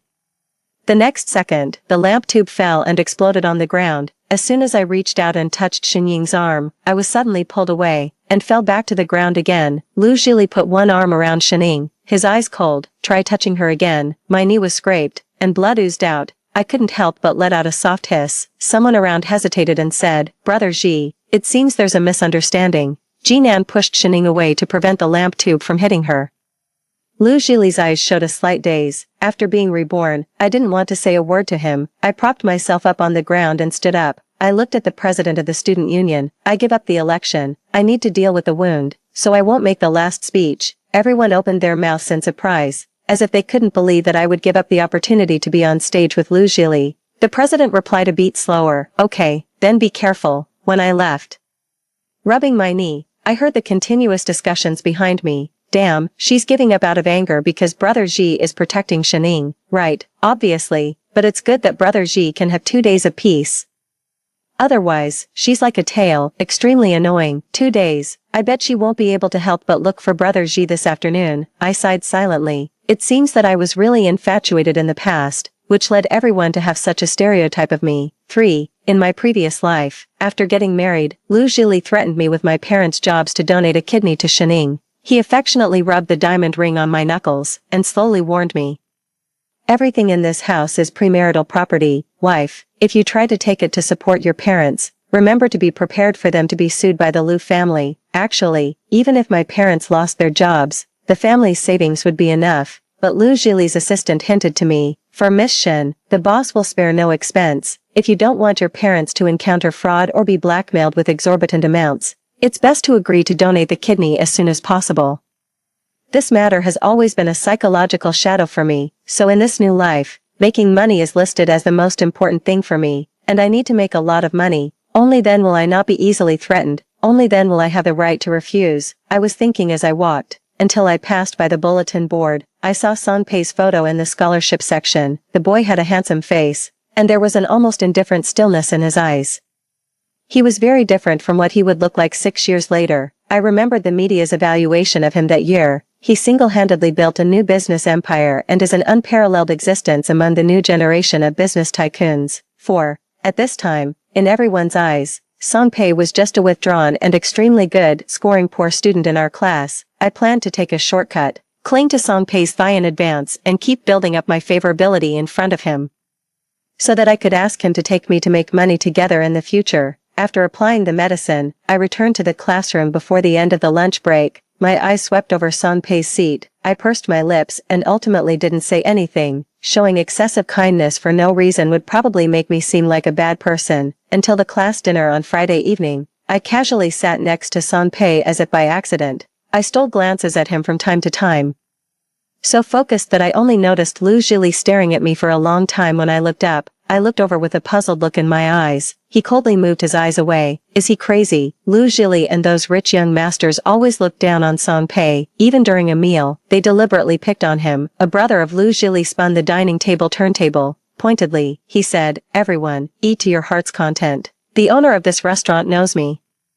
so he's willing to give us this low price that we usually don't get, otherwise. For this restaurant, some people usually can hardly afford to eat here. He stopped spinning. A plate full of peppers stopped in front of Song Pei. He smiled heartily at Song Pei. Student Song, don't be polite, eat. Song Pei had a weak stomach. He had a recurrence of stomach problems twice during class and was sent to the hospital. He couldn't possibly not know that, obviously.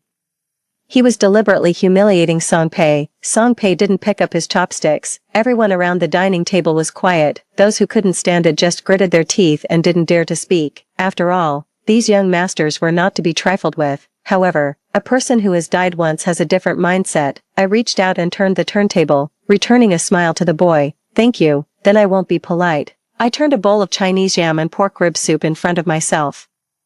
Without looking up, I picked up Song Pei's bowl, filled it with a full bowl of ribs, and put it back in front of him. Sorry, I took the wrong bowl. Song Pei looked at me and said nothing. Under the complicated gazes of everyone, I filled another bowl for myself. Then I took a small sip. I looked up and smiled at the boy. It really tastes different from what I've had in ordinary restaurants. You were actually able to lower the price for us. I made an exaggerated sound of admiration. You're really amazing. The boy blushed from being praised. Ah, it's nothing. If you like it, drink more. Ask the waiter to add more when you're done. I'll pay. Sure enough, child psychology is most suitable for such an idiot. The monitor timely enlivened the atmosphere. Everyone started to eat. Song Pei didn't touch the soup. I smoothly started a conversation. Don't you like ribs? Which dish do you want to eat? I'll turn it for you. Song Pei didn't answer. His eyes moved from the soup to my face, examining me. There was a faint sneer in his eyes. Just say it. What's your purpose? The big shot saw through my kindness at a glance. With a bit of shame from being exposed, I said sincerely, my physics is too poor. I want to ask you to help me with tutoring. As a reward, I can bring you breakfast every day. Song Pei smiled faintly, but it was cold enough. I spoke before he could open his mouth.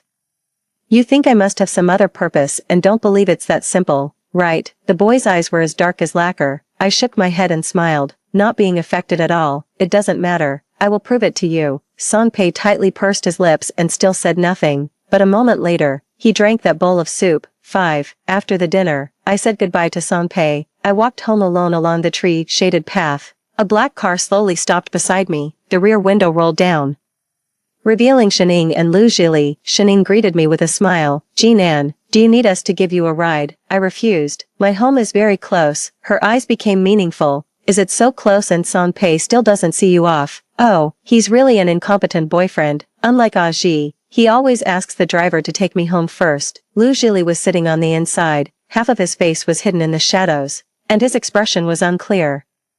I didn't care whether she and Lu Zhili were together or not, but I absolutely couldn't tolerate rumors. Song Pei still disliked me now. If unfounded rumors spread because of me, he would definitely be angry. I stared at Shining, my voice a bit cold. Where did you see that Song Pei is my boyfriend? If he's not your boyfriend, why did you step in? It was Lu Zhili who answered. He got out of the car, slammed the car door, and walked in front of me, his gaze fixed on the corner of my mouth.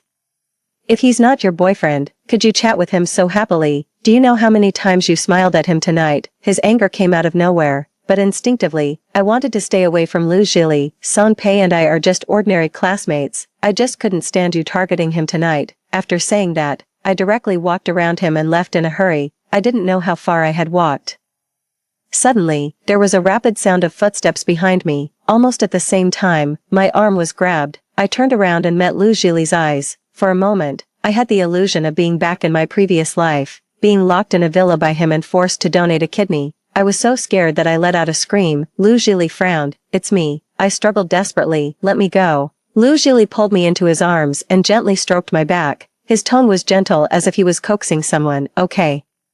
Don't be afraid, it's me. I'm Lu Zhili. I desperately pushed his shoulders and cried anxiously. Let me go. Let me go. Lu Zhili's body froze for a moment, and then he slowly let go. I immediately took several steps back until my back touched the wall before I felt a little more secure. The night was thick, and I couldn't see the emotions in his eyes. I only heard him ask in confusion, Jinan, are you afraid of me? I raised the back of my hand to wipe away my tears.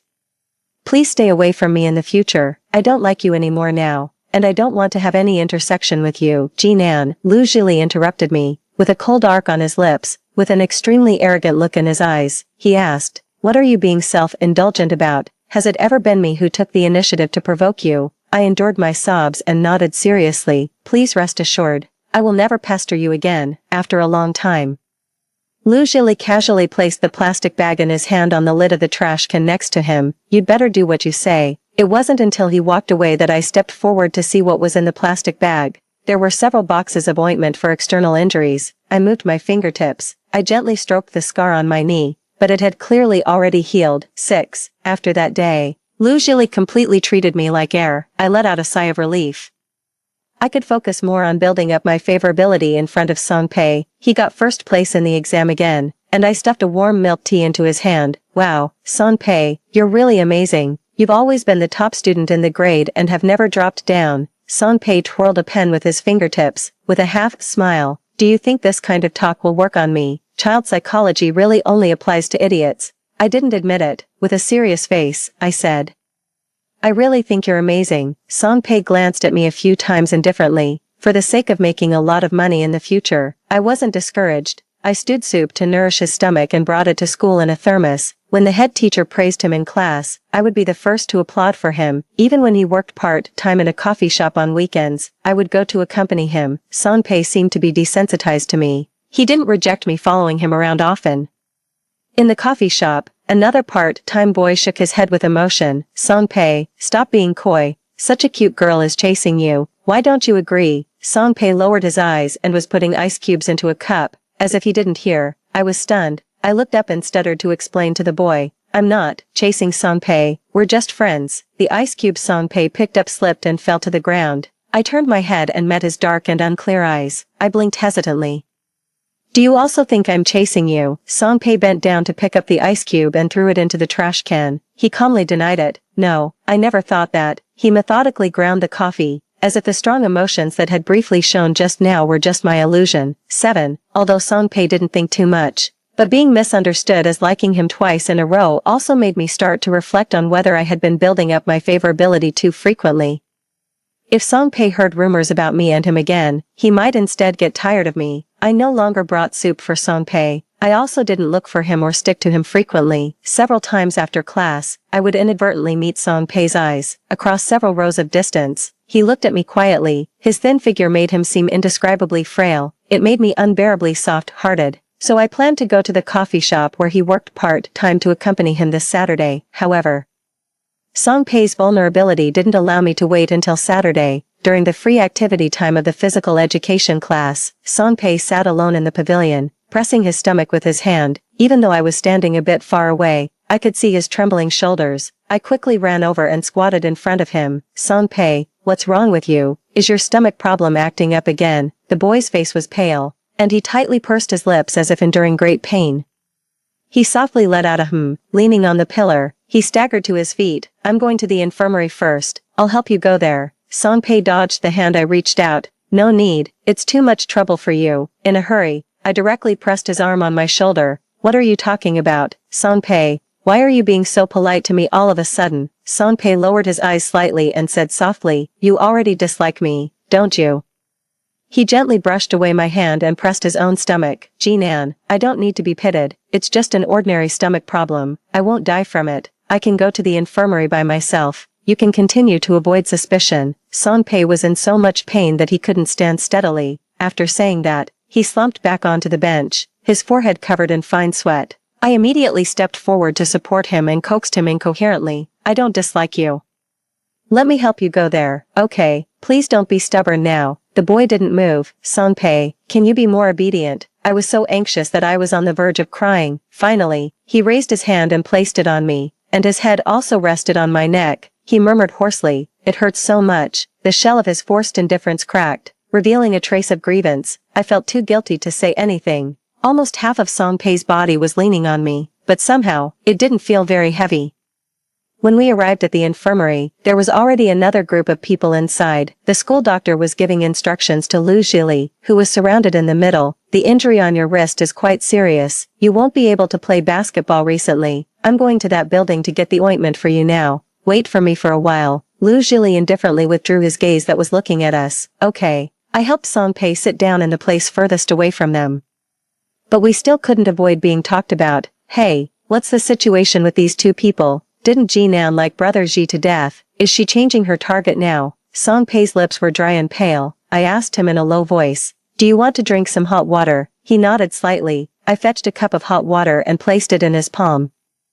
But Song Pei didn't have much strength in his hand and couldn't hold the cup. I sighed and took the water cup and brought it to Song Pei's mouth to feed him. Damn, she's even feeding him. She's never been this good to Brother Ji. You can tell that she really likes our poor student who's a top student. Suddenly, there was a sound of a chair being thrown on the ground behind us. Lu Zhili left the infirmary expressionlessly and slammed the door so hard that it made a deafening noise. The doorframe trembled and bounced back to its original position. Lu Zhili's brothers looked at each other. Why is Brother Ji suddenly angry? Is it because he didn't make that last three-pointer? That makes sense. 8. Not long after, only Song Pei and I were left in the infirmary. He seemed to be feeling a bit better than half an hour ago. Playing with the empty paper cup in his hand, he gave a meaningless smile. So you like someone like Lu Zhili? I really can't compare with him. And it's no wonder you try to avoid me, being misunderstood as liking someone like me. He curved his lips, and it was hard to tell the hint of self-mockery in his understated tone. It's really disgusting. I didn't speak for a long time. Song Pei's expression was calm, but he was gripping the paper cup in his hand tighter and tighter. He almost crumpled it into a ball. Oh, so he's asunder a puppy. I reached out and cupped his face in my hands. I leaned in and tilted my head to observe him carefully. Jinan, shoo, don't talk. Let me see what's so disgusting. I pretended to be serious. You're clearly more good-looking than Lu Zhili. You're also better at your studies than him, and your personality is better too. The boy's obscure eyes locked tightly onto me. A stubborn puppy needs to be praised to help regain his confidence. I let go of him. Just like teaching a child. Song Pei, don't say such things about yourself in the future. He drooped his eyelids and said softly, but you suddenly ignored me. I'm sorry, I explained sullenly. I thought you disliked others misunderstanding our relationship, so I tried to avoid suspicion. Song Pei naturally leaned his head on my shoulder. I only dislike it when you ignore me. I couldn't help but freeze. He leaned on me on the way here out of necessity, but this situation now, could it be too intimate? Song Pei noticed the sudden change in my body. He looked up and said, I'm in pain, and I can't sit still properly. Nan, if I lean on you like this, will you dislike me? I was as stiff as a scarecrow, but I was afraid that refusing would hurt his self-esteem, so I still shook my head casually. No, of course not. It's normal for friends to lean on each other's shoulders, right? He curved his lips and leaned back on my left shoulder. 9. I looked at the big bag of stomach medicine that the school doctor prescribed for Song Pei with a headache. I had almost nursed Song Pei's stomach problem back to health. Now it's back to square one. He can't take care of himself at all when he's away from me. At noon, I went to the cafeteria with him for a meal. 2 canteen ants pushing a food cart walked past us from behind, clicking their tongues constantly. Do kids nowadays have psychological problems? This morning, I saw a really good-looking boy put a large spoonful of chili peppers into his porridge.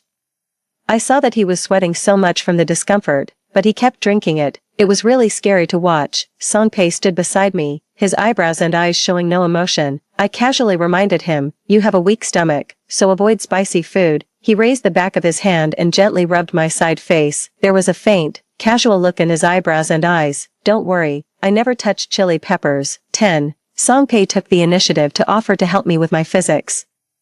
To make the tutoring more convenient, when we were reassigned seats again not long after, Song Pei and I would become desk mates, but at the same time, Lu Zhili was also assigned to sit in the row behind me. During the self-study class, I dragged my 5-year college entrance examination 3-year simulation book over and asked in a low voice, Song Pei, do you have time to explain this question to me? He wrote out the detailed solution process on the draft paper.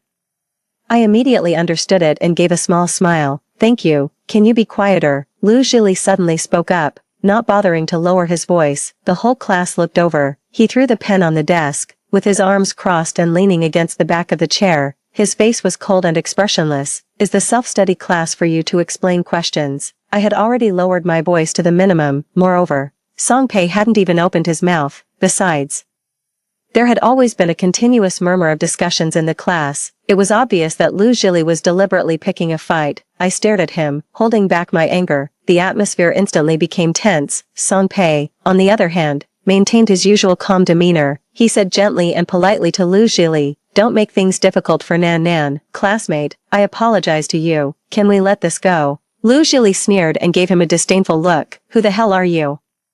I tugged at Song Pei's sleeve. Why are you apologizing? You didn't do anything wrong. You didn't even say anything. Song Pei comforted me in a nonchalant tone. I'm used to it. Apologizing can solve the problem, and there's no need to make a big deal out of it. He casually raised his eyebrows. It's not like we have to change seats. Change seats. Song Pei's casual words reminded me. Lu Zhili couldn't stand us. If we keep sitting together, he will definitely keep targeting us in the future.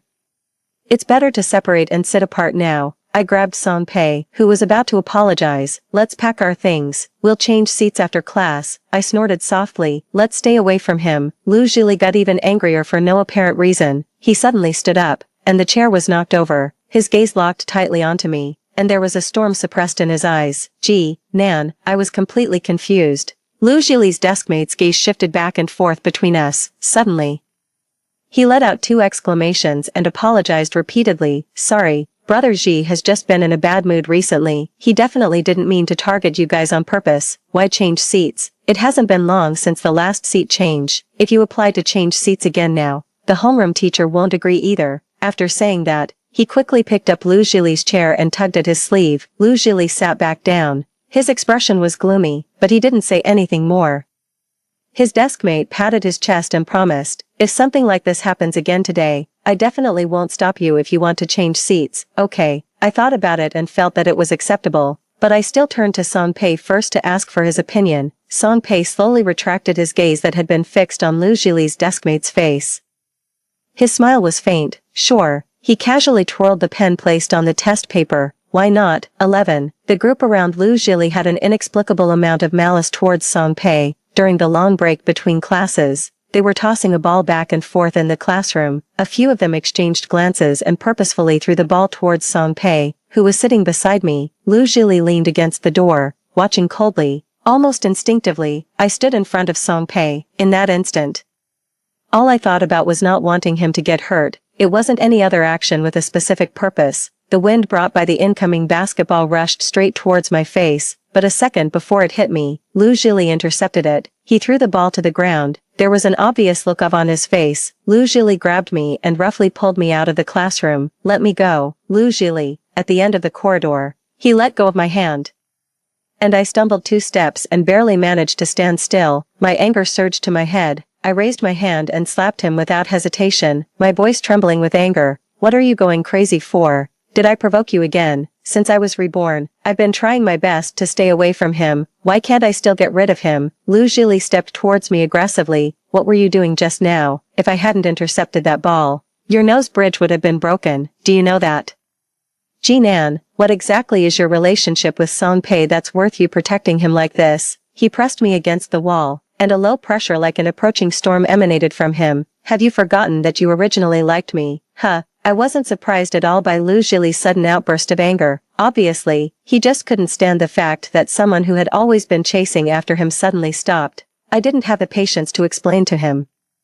I lowered my head and bit hard on the wrist that was holding me. Taking advantage of the moment he loosened his grip, I pushed him away and ran away. 10. I was prepared to be targeted by Lu Zhili, but he took a leave of absence without any warning. He took a leave for a whole week. When I saw him again, his face was sickly pale, his pitch-black eyes were as still as stagnant water. It was even more terrifying than his crazy appearance a week ago. Our eyes met.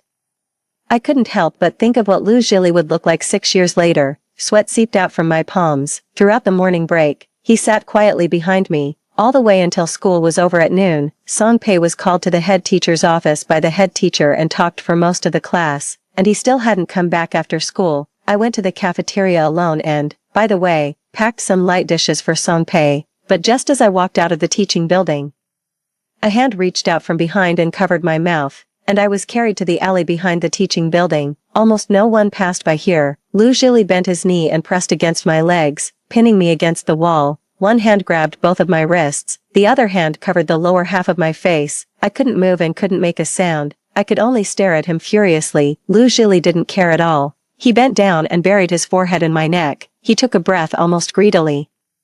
Nan, I'm back. I only felt a sudden chill rise from my back and instantly spread throughout my body. My blood seemed to freeze. Lu Zhili in his youth had never called me Nan. He raised his head again. My eyes were fixed in surprise. In his eyes, there was the paranoia and morbidity that belonged only to Lu Zhili 6 years later. last time, we got married 4 years later. This time, let's do it earlier. Shall we get engaged right after graduation? He calmly said crazy words. Or we can directly go abroad to get the marriage certificate after graduation. The word marriage forcefully dragged me back to that suffocating memory of married life. I stared at Lu Jili's still young face in front of me. I dissuaded him incoherently. Shining isn't sick yet. You can take better care of her and take her for regular checkups and such. Lu Jili, please let me go. Okay. You will definitely be able to find another kidney source. Just let me go this time, can't you?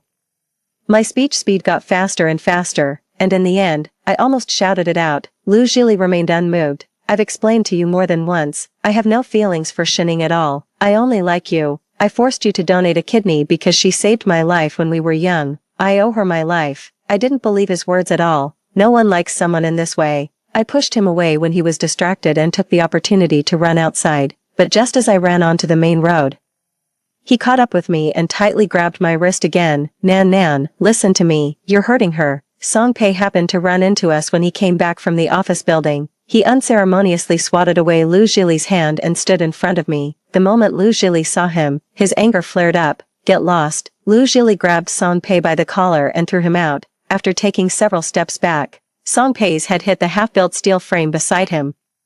Songpei let out a muffled groan and slid down the wall, leaning against it. Songpei. I threw myself in front of him. He had a cut on his forehead, and a few drops of blood were flowing down. Songpei seemed a bit dizzy, and his eyelids were gradually closing. I called his name in a trembling voice. Don't fall asleep. We're going to the hospital right now. He propped himself up on the frame and stood up, leaning on me. Blood dripped onto the ground, and he still had the leisure to curve his lips and smile. Don't be afraid, I won't pass out. He could barely stand steadily himself, yet he still pulled me behind him. He glanced at Lu Jili. I still have to protect you. My heart seemed to skip a beat, but because the scene was too chaotic, I didn't have time to feel it carefully. When I supported Songpei and walked past Lu Jili towards the school gate, after a long silence, he finally spoke. I didn't push him hard, he bumped into it himself.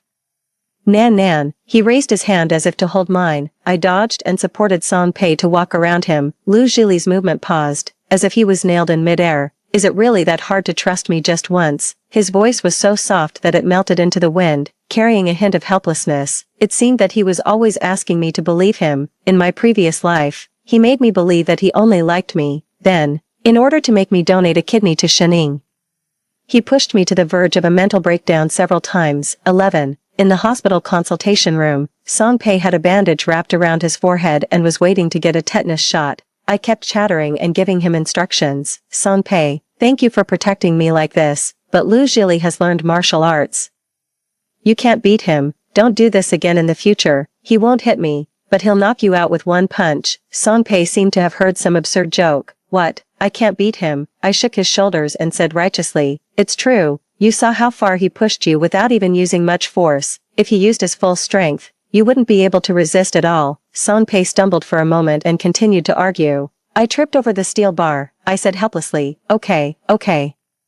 Songpei grabbed me as I was about to leave. You don't believe me. I fell silent and looked into his eyes. I expressed my mixed feelings with my eyes. Don't you know how weak you are? You couldn't even stand steadily when you had a stomachache. You fell down with just a gentle push. You're so tall for nothing. I feel like you can't even beat me. But when I opened my mouth, I still took into account his self-esteem as a boy. No, I believe you. I'll go get your medicine.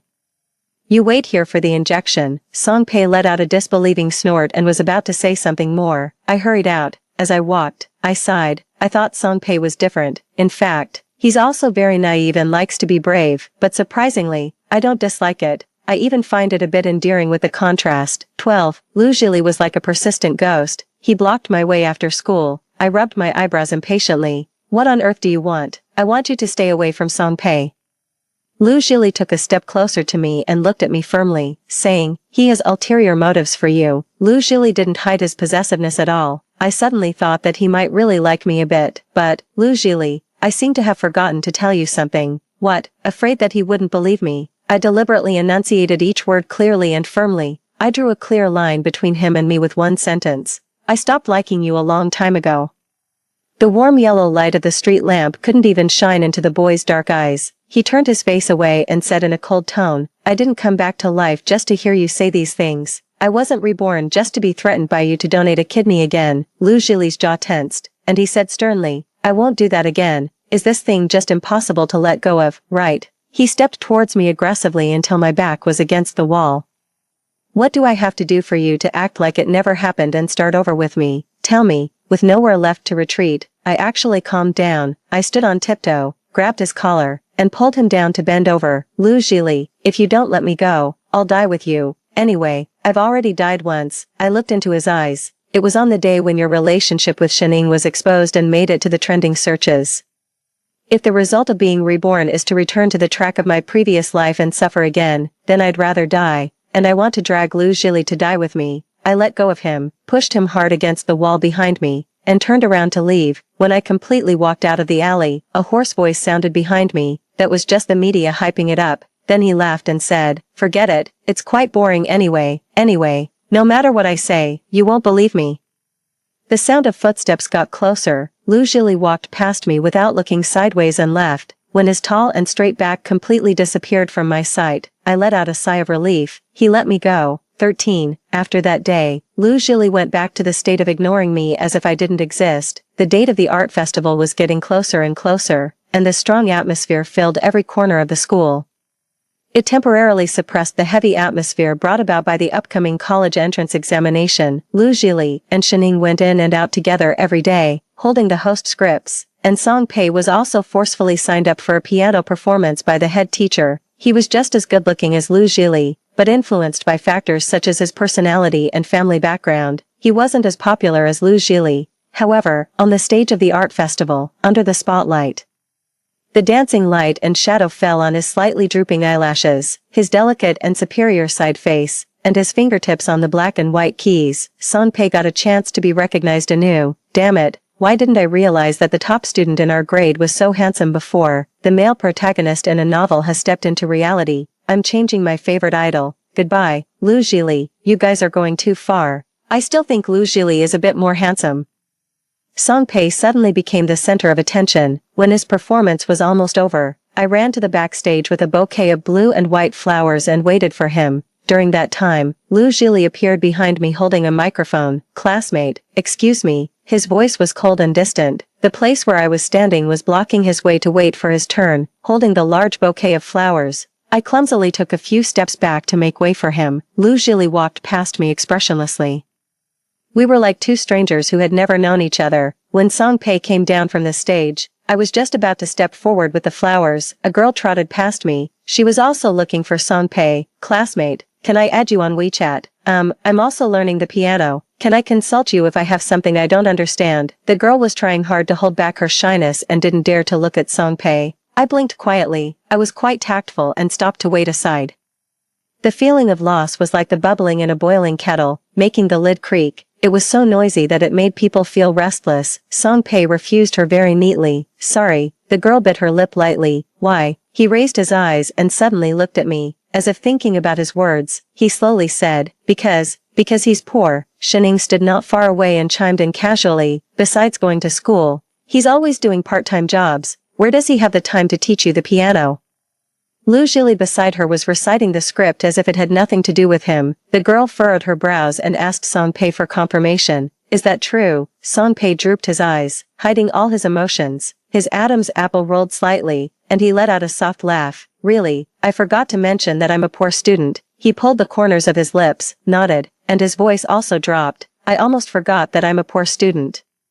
I stuffed the flowers into Song Pei's arms and smiled happily. I tried to spread my good mood to him. Song Pei, you played super well. Congratulations on the success of your performance. I turned around and aimed at Shining. At least us ordinary people have a healthy body. She stared at me. What do you mean, miss? Have you had regular physical checkups? Are all your indicators normal? For example, is your kidney and other organs healthy? I kindly reminded her. After all, if you get a disease that requires a kidney transplant, it's very likely that even if you have money, you won't be able to find a kidney source. After saying that, I pulled Song Pei and left. I didn't care what expression Lu Zhili had. In this life, my parents have been transferred to work in a foreign branch office. He can't threaten me anymore. 14. There were more and more girls pursuing Song Pei. Amidst the feeling of annoyance that arose again and again because girls came to chat him up and ask for his contact information, I realized that I had fallen in love with Song Pei, but he seemed to only regard me as his best friend. With the college entrance examination approaching, I could only suppress my secret love for the time being and study hard for the exam. I have to try my best to get into the same school as Song Pei before I can have a chance to pursue him. Fortunately, I hadn't completely forgotten the questions from the college entrance examination in my previous life. I had a deep impression of the Chinese composition, the English composition, and 2 particularly difficult questions. With this advantage, I successfully got into the same university as Song Pei. After filling out the college application forms, we climbed a mountain together. Just past the halfway point of the mountain, I gradually couldn't keep up with Song Pei's pace and was panting heavily. Song Pei knelt down in front of me. "Shall I carry you up?" "No." I pressed an ice-cold mineral water bottle against my flushed face to cool down. "Your physical condition is already weak, and you haven't had a rest during this period when you were doing tutoring. If you carry me, we'll both be exhausted before we reach the top of the mountain." The mineral water bottle in Song Pei's hand, which still had half a bottle of water in it, was suddenly squeezed out of shape. He gave me a sideways look, and his smile was cold. The next second I sensed the danger. He picked me up by the backs of my legs and carried me in his arms. "Song Pei, you're being stubborn again." I shook my legs in dissatisfaction. "Put me down quickly." The hand that the boy had across my back suddenly loosened a bit. I was so scared that I quickly wrapped my hands around his neck. We were so close that I almost touched his forehead. Song Pei had a lazy smile on his face. "Do you still want me to put you down?" The glimmers in his eyes made me dazed for a moment. I turned my eyes away awkwardly and whispered my accusation. "Song Pei, you've become naughty now." The sun in the afternoon was still very strong. It was so hot that my ears felt like they were about to be cooked. 15. Not only did Song Pei really carry me to the top of the mountain, moreover, he was still breathing relatively steadily. I widened my eyes. "Did you keep exercising in the past few months because your self-confidence was hurt by me last time?" Song Pei, he didn't seem to want to talk to me and went to the other side to take a look. I found a tree to lean against and sat down to enjoy the cool. Before I could admire the different scenery at the top of the mountain, a sudden sharp pain shot through my neck. The cold and slippery tail of a snake swept across the back of my neck. "Ah!" Song Pei heard the sound and ran back. The little snake that bit me had just slithered into the grass and run away. I was so scared that I burst into tears, but I still maintained a stiff sitting posture and didn't dare to move. "What should we do, Song Pei? Could the snake be poisonous?" Song Pei squatted in front of me, wiped my tears, and soothed me in a low voice. "It's not poisonous, Nan Nan, don't be afraid." I held his hand uneasily. "Really?" His gaze fixed on the wound on my neck. I couldn't tell what he was thinking. After a long time, he said, "Of course, it would be safer to suck it out." Song Pei raised his eyes and stared straight at me. "Do you need me to do that?" I didn't dare to hesitate for too long, for fear that if it was really poisonous, it would spread. Then, "Be careful, don't swallow it yourself." The area of skin that Song Pei was holding in his mouth was a sensitive part. It felt a bit itchy when his lips rubbed against it, and I instinctively leaned back to avoid it. Song Pei put his hand on the back of my neck and stopped my movement. "Don't move." His voice sounded a bit muffled. I don't know how long it took, but I had crumpled the fabric of the windbreaker on his shoulder. "Song Pei, isn't it done yet?" The head that was pressed against my neck moved slightly, almost, from the moment he let me go until we went down the mountain. I buried the lower half of my face in my collar and was too embarrassed to look up at him. It was only when I got home that I realized a hickey had formed at the wound on my neck. 16. At the end of August, the new semester started for freshmen. While I was waiting for Song Pei at the school gate, I met someone I didn't expect. Lu Zhili stood in front of me, his hand resting on the handle of his suitcase. With a calm expression and indifferent eyebrows, he said, "Jinan, I've tried. I can't like anyone else except you." My voice turned cold. "I've also said that I don't like you anymore." "I know." He pulled my suitcase and walked towards the girls' dormitory. His tone was flat, as if he had already expected this. "It doesn't matter, Nan Nan, I'll pursue you again." Lu Zhili walked too fast. With a crossbody bag on my shoulder, I trotted all the way but still couldn't catch up with him. He carried the suitcase and delivered it to the door of my dormitory. I was gasping for breath and too tired to have the energy to scold him for the moment. My other 3 roommates had already arrived. "Hello," one of them greeted me. "Your boyfriend is really handsome. Is he also a student of our school?" Lu Zhili clarified quickly, "We're not in a relationship. I'm pursuing her unilaterally." I suppressed my anger and pushed him out of the dormitory building. "Lu Zhili, I can tell you clearly now, I don't like you, and I won't like you in the future either." Stop doing these useless things. He pursed his lips tightly.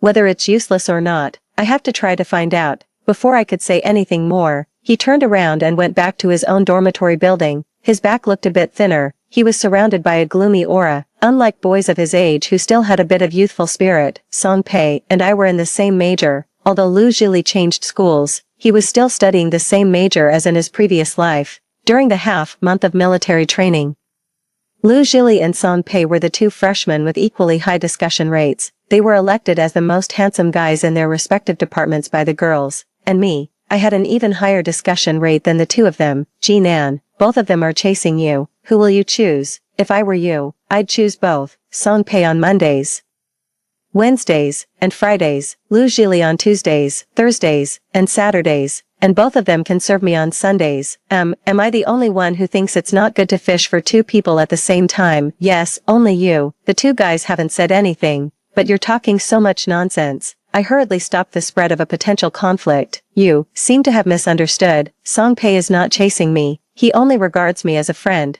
Bullshit. His liking for you couldn't be more obvious. Okay, last time I asked him if he liked Jinan, and he didn't deny it. I looked at the girl who spoke in a daze. The instructor's whistle interrupted my thoughts. Rest time is over. Assemble. I stood in the team, but I couldn't concentrate during the morning training. 17. Lu Jili had a high EQ and his attentions were just right. My three roommates were quickly won over by him. On the last day of military training, on the way to the cafeteria at noon, the three of them took turns to speak well of him. We definitely didn't speak for him just because he gave us Tiffany. Nan, really, Lu Jili is better. Choose him, that's right. He has the three qualities of being tall, rich, and handsome. Song Pei just lacks the rich part. Right. My roommate's voice got lower and lower at the last few words. I thought that if Song Pei hadn't been standing right in front of us, she could have listed 100 more advantages of Lu Jili. Song Pei half lowered his dim eyes. His calm expression, like still water, somehow made people sense a trace of loneliness. The fragile puppy didn't realize at all that he was so pitiful that it made people feel sorry for him. He still thought he was pretending well. I shook my head at my roommate regretfully. That's really unfortunate. Lu Jili has never been within my options, because I'm chasing Song Pei. My three roommates turned into groundhogs, so embarrassed that they almost buried their heads in the ground. Okay, you should go with him quickly. I readily said goodbye. Bye. When you go to eat, don't starve your Tiffany either. Get out. I bounced up to Song Pei. He stared at me intently, as if asking for an explanation for what I had just said. I looked back innocently. I forgot to tell you, I like you. May I ask how I can chase you? Song Pei's lips were pursed so tightly that they turned white, and his emotions were clearly on the verge of losing control. I tilted my head and asked dejectedly, why don't you say anything? Is it because there are too many people who like you, and I'm the most ordinary one, not worthy of chasing you? As soon as I finished speaking, I was pulled into his arms. The arm that hugged me trembled slightly. The boy's voice was hoarse. Don't say that, Nan. I'm the one who has never been worthy. Song Pei had a repressed personality. If I didn't push him once, he wouldn't come out of his fake protective shell and show a trace of his true emotions. I quietly put my arms around his waist, rubbed against him in his arms, and said in a muffled voice, I say you're worthy. Then you are. 18. After getting together with Song Pei, he seemed to have developed skin hunger. At night, in a secluded corner of the campus, Song Pei held me on his lap, his nose gently rubbing against the side of my neck. Dense kisses moved upward, and he took my earlobe in his mouth. I was worried that someone might pass by. I pushed his shoulder. Song Pei, can't we go to a hotel? The arm that was holding me froze. Song Pei looked up. The dim light made the surging emotions in his eyes faintly visible. I realized later that he had misunderstood and hurriedly explained, No, I'm just afraid that we'll be seen here. Going to a hotel isn't for you to do something else. Song Pei vetoed it. He stroked the back of my ear and lifted my face to kiss me. I won't be able to control myself in a hotel. Don't be afraid, no one comes here. I clung to his shoulders, indulged in his kiss, and slowly closed my eyes. The air was depleted, my lips hurt from being sucked, and Song Pei backed away a little. I half opened my eyes. I was stunned. Over Song Pei's shoulder, I met Lu Jili's unblinking eyes. Not long after, he lowered his eyes and left silently. I thought that after seeing this scene with his own eyes, he should give up completely, but the next day, he was the same as usual. He asked my roommate to bring me a small cake. What should I do? Nan, he's blocking me downstairs. He said you only like this brand of cake and asked me to make sure to bring it to you. I picked up the cake, ran out of the dormitory, and caught up with Lu Zhili, threw her back into his arms. If you pester me one more time, I will definitely call the police and accuse you of sexual harassment. He hooked the corner of his lip self-deprecatingly. Don't you like this bakery's cakes the most? He opened the box. The cakes were in a mess, and the cream was smeared on the box wall. They no longer looked like their original selves. Before, when you were angry with me, as long as I brought you this cake when I came back from the company, you would forgive me. He seemed to be talking to himself. Speaking with difficulty, why can't I coax you this time, Lu Zhili? I looked calmly at the gloomy boy in front of me. Is it interesting to always live in the past? He always tried to make me recall the memories of falling in love and getting married with him in my previous life. He thought this would make me soft-hearted, but I had already moved on. The memories still existed, but what I had forgotten was the feeling of liking him. 19. After that, Lu Zhili never looked for me again, every day. He either went racing or flew around the world for fun, but after a certain day, he never appeared again. Someone from the Lu family came to handle his withdrawal from school. The playboy who had a good relationship with him revealed that Lu Zhili had an accident in an illegal racing in a foreign country. His lower body was completely paralyzed. There was no possibility of ever standing up again. After hearing this, I was only stunned for a second. Then I continued to date Song Pei with peace of mind. However, a stable life always has small episodes from time to time. At the first club dinner, I was forced to drink a cross-arm drink with a senior. Jinan, are you not giving me face, senior? He slapped the table in dissatisfaction and burped. I was neither servile nor overbearing. Sorry, senior, my boyfriend won't allow it. Drink a fucking drink. Why are you being so picky? I'm not trying to sleep with you. Who are you acting all high and mighty for? The atmosphere in the private room froze. The freshmen present all secretly glanced at me with different expressions. The club president quickly covered his mouth and apologized repeatedly. Sorry, Jinan, he's drunk. Don't take it to heart. When he sobers up tomorrow, I'll ask him to apologize to you in person. The words of the several club presidents who were comforting me were mixed with warnings. Making this matter big would be bad for everyone. They asked me not to spread it around, but there were more than a dozen people in the private room at that time. There were always some people with loose lips. It still spread. Song Pei heard about it from his roommate. That evening, in the cafeteria, Song Pei and I were sitting face to face. Song Pei listlessly picked at the food on his plate and didn't take a bite. Why didn't you tell me? I couldn't tell if he was angry. And I unconsciously twisted my fingers. That senior apologized to me later, and the club teacher also punished him to write an 800-word self-criticism. It's already been resolved. If I told you, I was afraid you'd be angry with me. He slightly curved the corner of his lip. After dinner, Song Pei sent me back to the dormitory. He was very quiet all the way. I tugged at his sleeve. Don't be angry. Okay, I'll tell you everything in the future. Song Pei lowered his head and gently kissed my side face. I'm not angry with you. Nan, you go back first. I'm going to an open class at the neighboring school with the instructor tonight. I didn't suspect anything. Not long after I returned to the dormitory, my roommate in the library sent me a message. She asked me to help her bring her pad. The road to the library was getting more and more secluded, so the slightest abnormal movement would be magnified countless times. A rustling sound came from behind the teaching building on my right. If I hadn't seen the familiar corner of a garment, I would probably have called the security office first. As I walked over quietly, I inappropriately recalled the disdainful look on Song Pei's face when I said he couldn't beat Lu Zhili in senior year of high school, and that time when we climbed the mountain. Now that I think about it, even Lu Zhili couldn't carry me up the mountain without any effort. I stopped. Song Pei had his back to me, and he was holding a golf club in his hand. The end of the club was stained with spots of blood. It should have come from the wound on the forehead of the boy who was curled up on the ground. This boy was the senior who had forced me to drink the cross-arm drink at that party. Song Pei squatted in front of him and patted his face with the club, still in a gentle and polite tone. Senior, there won't be a next time, understand? Can you get rid of the problem of provoking other people's girlfriends? Yes, I'll take a detour when I see Jinan in the future. I sighed. Song Pei, are you satisfied? If you are, it's time to go back with me. Two-faced puppy. The club slipped from his hand. Song Pei didn't turn around for a long time. The senior saw me and ran away quickly, as if he had seen a ghost. I stepped forward and took Song Pei's hand, speaking softly and gently. Don't keep things to yourself and think randomly. I'm not scared or angry. It took Song Pei a while to hold my hand back. Why? I thought for a while. Because your starting point is loving me. Because he loved me. He hated the senior and vented my anger, but also because he loved me. so he held back when he took action, taking into account our future. After delivering the pad to my roommate, I pulled Songpei to a nearby bench and sat down. I wiped the blood splattered on his face with a wet wipe, but it's better not to take action in the future. When you become a very famous and powerful person in the future, these will all become your dark history. Songpei pinched my fingertips and smiled softly. Why are you always so sure that I'll be very powerful in the future? What if I don't achieve anything and just become an ordinary little staff member after graduation?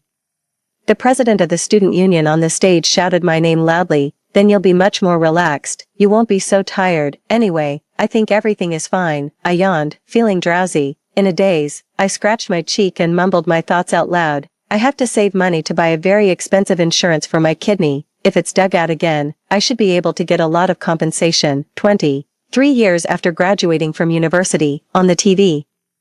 There was an interview with Songpei about why he wanted to acquire the dilapidated Lu Corporation.